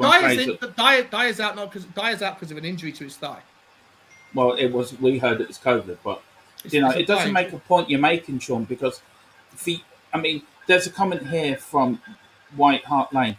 He said he was 9 years old the last time we won a trophy. Forget about the semantics. It's not semantics. I'm asking you a question. Yeah, I don't understand the question because it doesn't make sense. Would you have prioritised the starting 11 in the Cup semi-final over the Premier League? There's an easy response for me anyway. Yeah, and it's trophies. So you would have done. So you would have happily had a weakened team against Southampton and Watford. Yeah. You would have done. Yeah. And I'll stand by that. Okay. For me, it would come back to lack of investment. Because if we'd invested wisely in the first place and we'd had all these people picking out the right players to come to the club, wouldn't be a problem. You can have your argument, Sean, on one side thinking we've got a great stadium, we've got investment. They have to run hand in hand. That's the bit you're not getting. I get it. Fans don't care about sheets on the piece of paper. How much money we got in the bank? Neither do I. I don't care about that. I don't care about that either. We care about days out at Wembley, getting to finals. Me and Cooper have seen us win stuff. We've been to finals. Me and Cooper both have. So have I, mate. 3 times. I'd like to hear Simon. Simon's a guy who's a voice of reason. Simon, do you understand where I'm trying to come from? I do, Sean. To me personally, I can get where you're trying to get from, guys. Winning trophies, we've been stars since 2008. I get it. I want to win a trophy. I mean, I want to win anything. But if you're saying to me, win a trophy and not get into the top 4, if these top players we want to be, they want Champions League football. So if we're not in the top 4, it's good to be winning these trophies. Yes, I want to win a trophy, but we won't get these top players if we're not in the top 4. And that's what I'm trying to say. The top 4 is the pinnacle. Everyone says about, you're saying it's a trophy and things like that. Say what you want. You're not going forwards as a club getting top players if you're not in the Champions League. So you can win your FA Cups, you can win your Carling Cups, but if you're not in the top 4, you're not getting these top players. And Simon's spot on about that. He's completely right. You can't get the top players unless you're competing in the Champions League, and that's why it has to be a target every season for us. And Dermot, like you said, in order to win trophies, you need winning mentality. Well, there's 2 ways you can bring winning mentality. You can either buy it in, which, we're probably not going to do, or you can create it from the bottom up at your football club. You can teach it to the kids when they're 9, 10, 11, 12 years old coming into the academy and raise them with winning mentality. Surround them with coaches. Surround them with coaches who have won something, and get them playing a certain style of football from the time, again, from their 9, 10 years old all the way till they're 20, 21, 22, breaking into the first team. This is what we need to do. And Daniel Levy has had time, and he would have known that this is how most clubs that are structured financially, like Tottenham Hotspur, this is how they do it. And I believe that it's his own narcissism that prevents us from doing this. I believe he does not want to relinquish control of the footballing side to an actual established hierarchy of academy coaches and development coaches and footballing general managers and stuff to set us up like a club like Ajax or Dortmund or Lille or Barcelona or any of these clubs that have incredible academies and produce incredible players. And it's because if he did that, he would have to relinquish control, and he likes being the guy. And that's ultimately my problem with Daniel Levy and why I want him out, at least of the footballing side. But honestly, I don't think you could get him to relinquish that completely and still be at the football club. I think he would have to step down from the board. He can still be an owner. He can still even, be a voting shareholder, but he cannot be the chairman of the football club. I don't think his personality allows him to relinquish control, and that's a problem. Maybe. And it's been a problem for years. The only other variable, Kieran, I agree with everything you're saying about the youth team, about the academy. There's no argument from me here. I completely agree. We could do so much better. The only variable that's worth factoring in, and it's not a convenient variable, but it is a variable, is that in London, you have 4 or 5 teams, maybe 9 or 10 teams, but probably 4 or 5 teams that are all trying to seek out the hottest talent. Whereas in Germany or in Barcelona, if Barcelona come calling, when you're a 12-year-old and you've got a Messi level-esque talent and Barcelona says, we'd like to have you, that's a powerful drive. That's Champions League football. but as a 12-year-old, right? The guy, if the parents get a tap on the shoulder, hey, I'm a scout and I work for Barcelona. Like what happened with Messi. Messi went to Barcelona from Argentina when he was 8 years old. They tapped him on the shoulder and they said, listen, Barcelona want you. If Tottenham had a scout, we don't. But if we had a scout that was good enough to go and identify Messi or whoever the next Messi is, I guarantee you there's a scout from Barcelona. There's a scout from Man United. There's a scout from Liverpool, a scout from Chelsea. There's a scout from all the big teams. I don't think Tottenham have the biggest call. I agree with what you're saying. You do need it. You do need it. No, if you have the best talent. Can I just say something here? There's the thing. There's talent. Sorry, Kieran. Sorry, I don't mean to interrupt. I just want to say, Kieran, you want to say something, dear? Yeah, sorry, I was going to jump in right here. We're actually, lads, we are looking to wrap up the show now because we've been going on at least half an hour longer than we're planning on. Cuba, great chat. Cuba, can I say something quickly? Yeah. On this academy side, Kieran, You get your saying in a minute, Sean, because I'm going to go around Simon to everyone in a minute. I totally agree with you. I think the academy at Tottenham has been let down big time. I've been around with my boy around the city's academy, Everton, Liverpool, United, and I'll tell you now, when I say these guys, these kids who are in them academies, they're raw talent off the streets. They know what to win. They know it's bred into them, and how they train and things like that. They get a position early in the setup there. I mean, they've been brought through correctly. You know what I mean? And I get you, Kieran. Now, I think that is not right at Tottenham in a minute. Yeah, but what I'm trying to say, these youngsters are a different breed to kids in London. I'm telling you, since I moved up here, I've seen different gear. I've never seen talent like this in my life. Really? This talent, I just Everton, City, United's unbelievable. I just want to say one thing, and then we will wrap it up. I want to thank everyone that's come on. Kieran, Simon, Sean. I will go around to you individually in a minute to where people can find you. Kieran, will you please come on again? Because I've loved having you on, man. I absolutely will. I'm a huge fan of the show, guys. Some people may know me. I'm often on Will Stewart THFC Rants.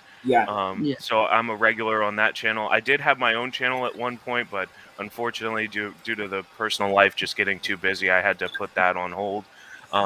But yeah, I'm a regular on Will Stewart's channel, and I'm a huge fan of this channel, guys. As an international fan, an American fan who doesn't have that connection to the history and the tradition so much of Tottenham Hotspur and the stories and the songs and all that. I mean, I can read about it, and oh boy, do I read about it. But to be able to watch you guys watch these old matches and hear you guys reminisce and talk about the great players and managers that we've had at this club over the years, it's amazing, and it's such a valuable thing for this Spurs YouTube community. And I thank you guys so much for what you do. Tottenham Tantrum Gold is quickly becoming one of my favorite YouTube channels. So thank you guys so much. Thank you so much. That's very kind of you to say. It's very humbling, and I get more of a buzz out of hearing that than anything else doing YouTube. Spurs winning as well. But this channel was built by fans for the fans. This is what the foundation of this channel is built on. Sean, I know a few in the comments have not agreed, but I love having you on, Sean. You're a top bloke. I really love you know what I think of you. We may disagree on fundamental some things, but we do have a good laugh. You are a top bloke. And everyone, please go on, Simon. Where can people find you? Sean, where can people find you? Sorry. You find me at Spurs Talk Show. I come on this channel all the time. I go on Irish Hotspur all the time, and it's Spurs Talk Show. Listen, I know that my opinion is divisive. I know that it's an easy option to go after Daniel Levy, but I'm not trying to defend him. I'm just trying to bring perspective and knowledge to other things that people may not have. So on my channel, you can find things about processes, financial stuff. I've got lined up a couple of like top level scouts in March. It's going to be, actually, it's not for a while, but in March I've got a couple of scouts, Premier League scouts, that are going to come on and explain to me the process of identification. So the things I'm going to be doing is, because it gets boring for me. It gets boring being pigeonholed as a Levy in. I'm not Levy in. I don't care about him. I'd love him to leave. But I look at the realities of finance and the realities of business, and also consider what's going to happen. If he does leave, who do you get in? So the only reason I play the role that I do is to try to bring a little bit more perspective to people's hardline opinions. That's all I ever do. But on my channel, you're going to find some financial information, and hopefully you're going to find some education. I think will be really interesting on processes that happen in the football club within scouting. To Kieran's point, how much of an important thing is that? And I'm also going to get some agents. There's a friend who lives down the road from me who I walk the dog with every day. Her son is a football agent. Her other son is a commercial football agent for Adidas. I'm going to get them on my channel. Just, I feel like the content, that's going to be interesting to me, and I hope it will be interesting to people. So if you haven't already subscribed, I'd love it if you could. But to Kieran's point, this channel is fucking phenomenal. I love it. I love the people, the community that you've harvested is awesome. Looking at the old school stuff, the archives, and it creates a little bit of nostalgia, and it also helps with the benefit of like perspective. Where are we? Where were we? So this is the channel that if you haven't subscribed to, you should. But if you don't mind, I'd love it if you could subscribe to my channel and also to Simon's below and Kirian if he ever gets his channel back going again. Thanks. I'll tell you what, Sean, you've got a couple of great guests for another show here. Yeah, 100%. No, honestly, I want both of you. I don't know how I can get in touch with you. I'll find you, Simon, because I think you'll be someone that I will benefit from. I'd love to have you on, and also Kieran. I think you'd be a wonderful. Well, Absolutely, thank you. I'll put my contact info in the private chat. Thank you. I also put it there so we can contact you, Kieran, because I want you on for your all-time Spurs 11 and your Spurs moments as well. So I would love to, and get you on a few debates as well. So we will be using you a bit more because I think you've been fantastic. Thank you so Simon, much, guys. where can people find you, sir? And we'd love you to come on again to get your all-time Spurs 11 as well. A great debut. Yeah, great debut, absolutely. Guys, thanks for having me on. Firstly, guys, nice to meet Sean, Coover, Dermot, Kieran there. It was great. You know what I mean? Just great. We see different sides, and that's what I love. Seeing different sides of the argument. And one thing I want to say, guys, is you all want Daniel Levy out. Just be careful what you wish for, because the next owner is even worse. The devil you know! The devil you know! Seriously, the next owner can come in and not do nothing. Do you know what I mean? So I'll just put it out there. I'm all set. It's Amazon only. I don't care. Yeah. How do you know he's going to do it? I don't. But I'm saying, I'll keep Levy in until Amazon's ready, and then they're going to come in and see if throw it's in Amazon, $3 then billion. the kit man will be collapsing of exhaustion during his shift. So where can people find you, Simon? Yeah, guys, if you guys, if you want to come see, come watch me and Matt, my co-host at Premier Hotspur TV. It's here on all platforms, guys. We just literally go through match previews, transfer updates. We do tier makers as well. We love doing them.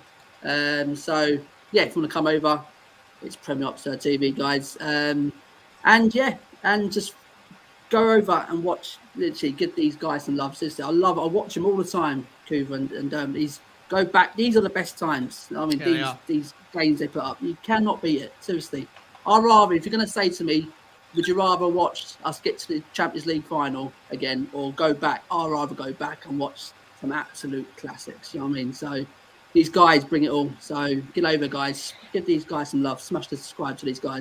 And big up, Sean as well. Big up. And Kieran as well.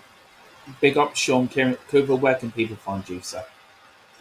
Well, right here, obviously, mate. I'm all over the place. I'm just out there, getting less and less time to go out on other channels because we're doing so much lately.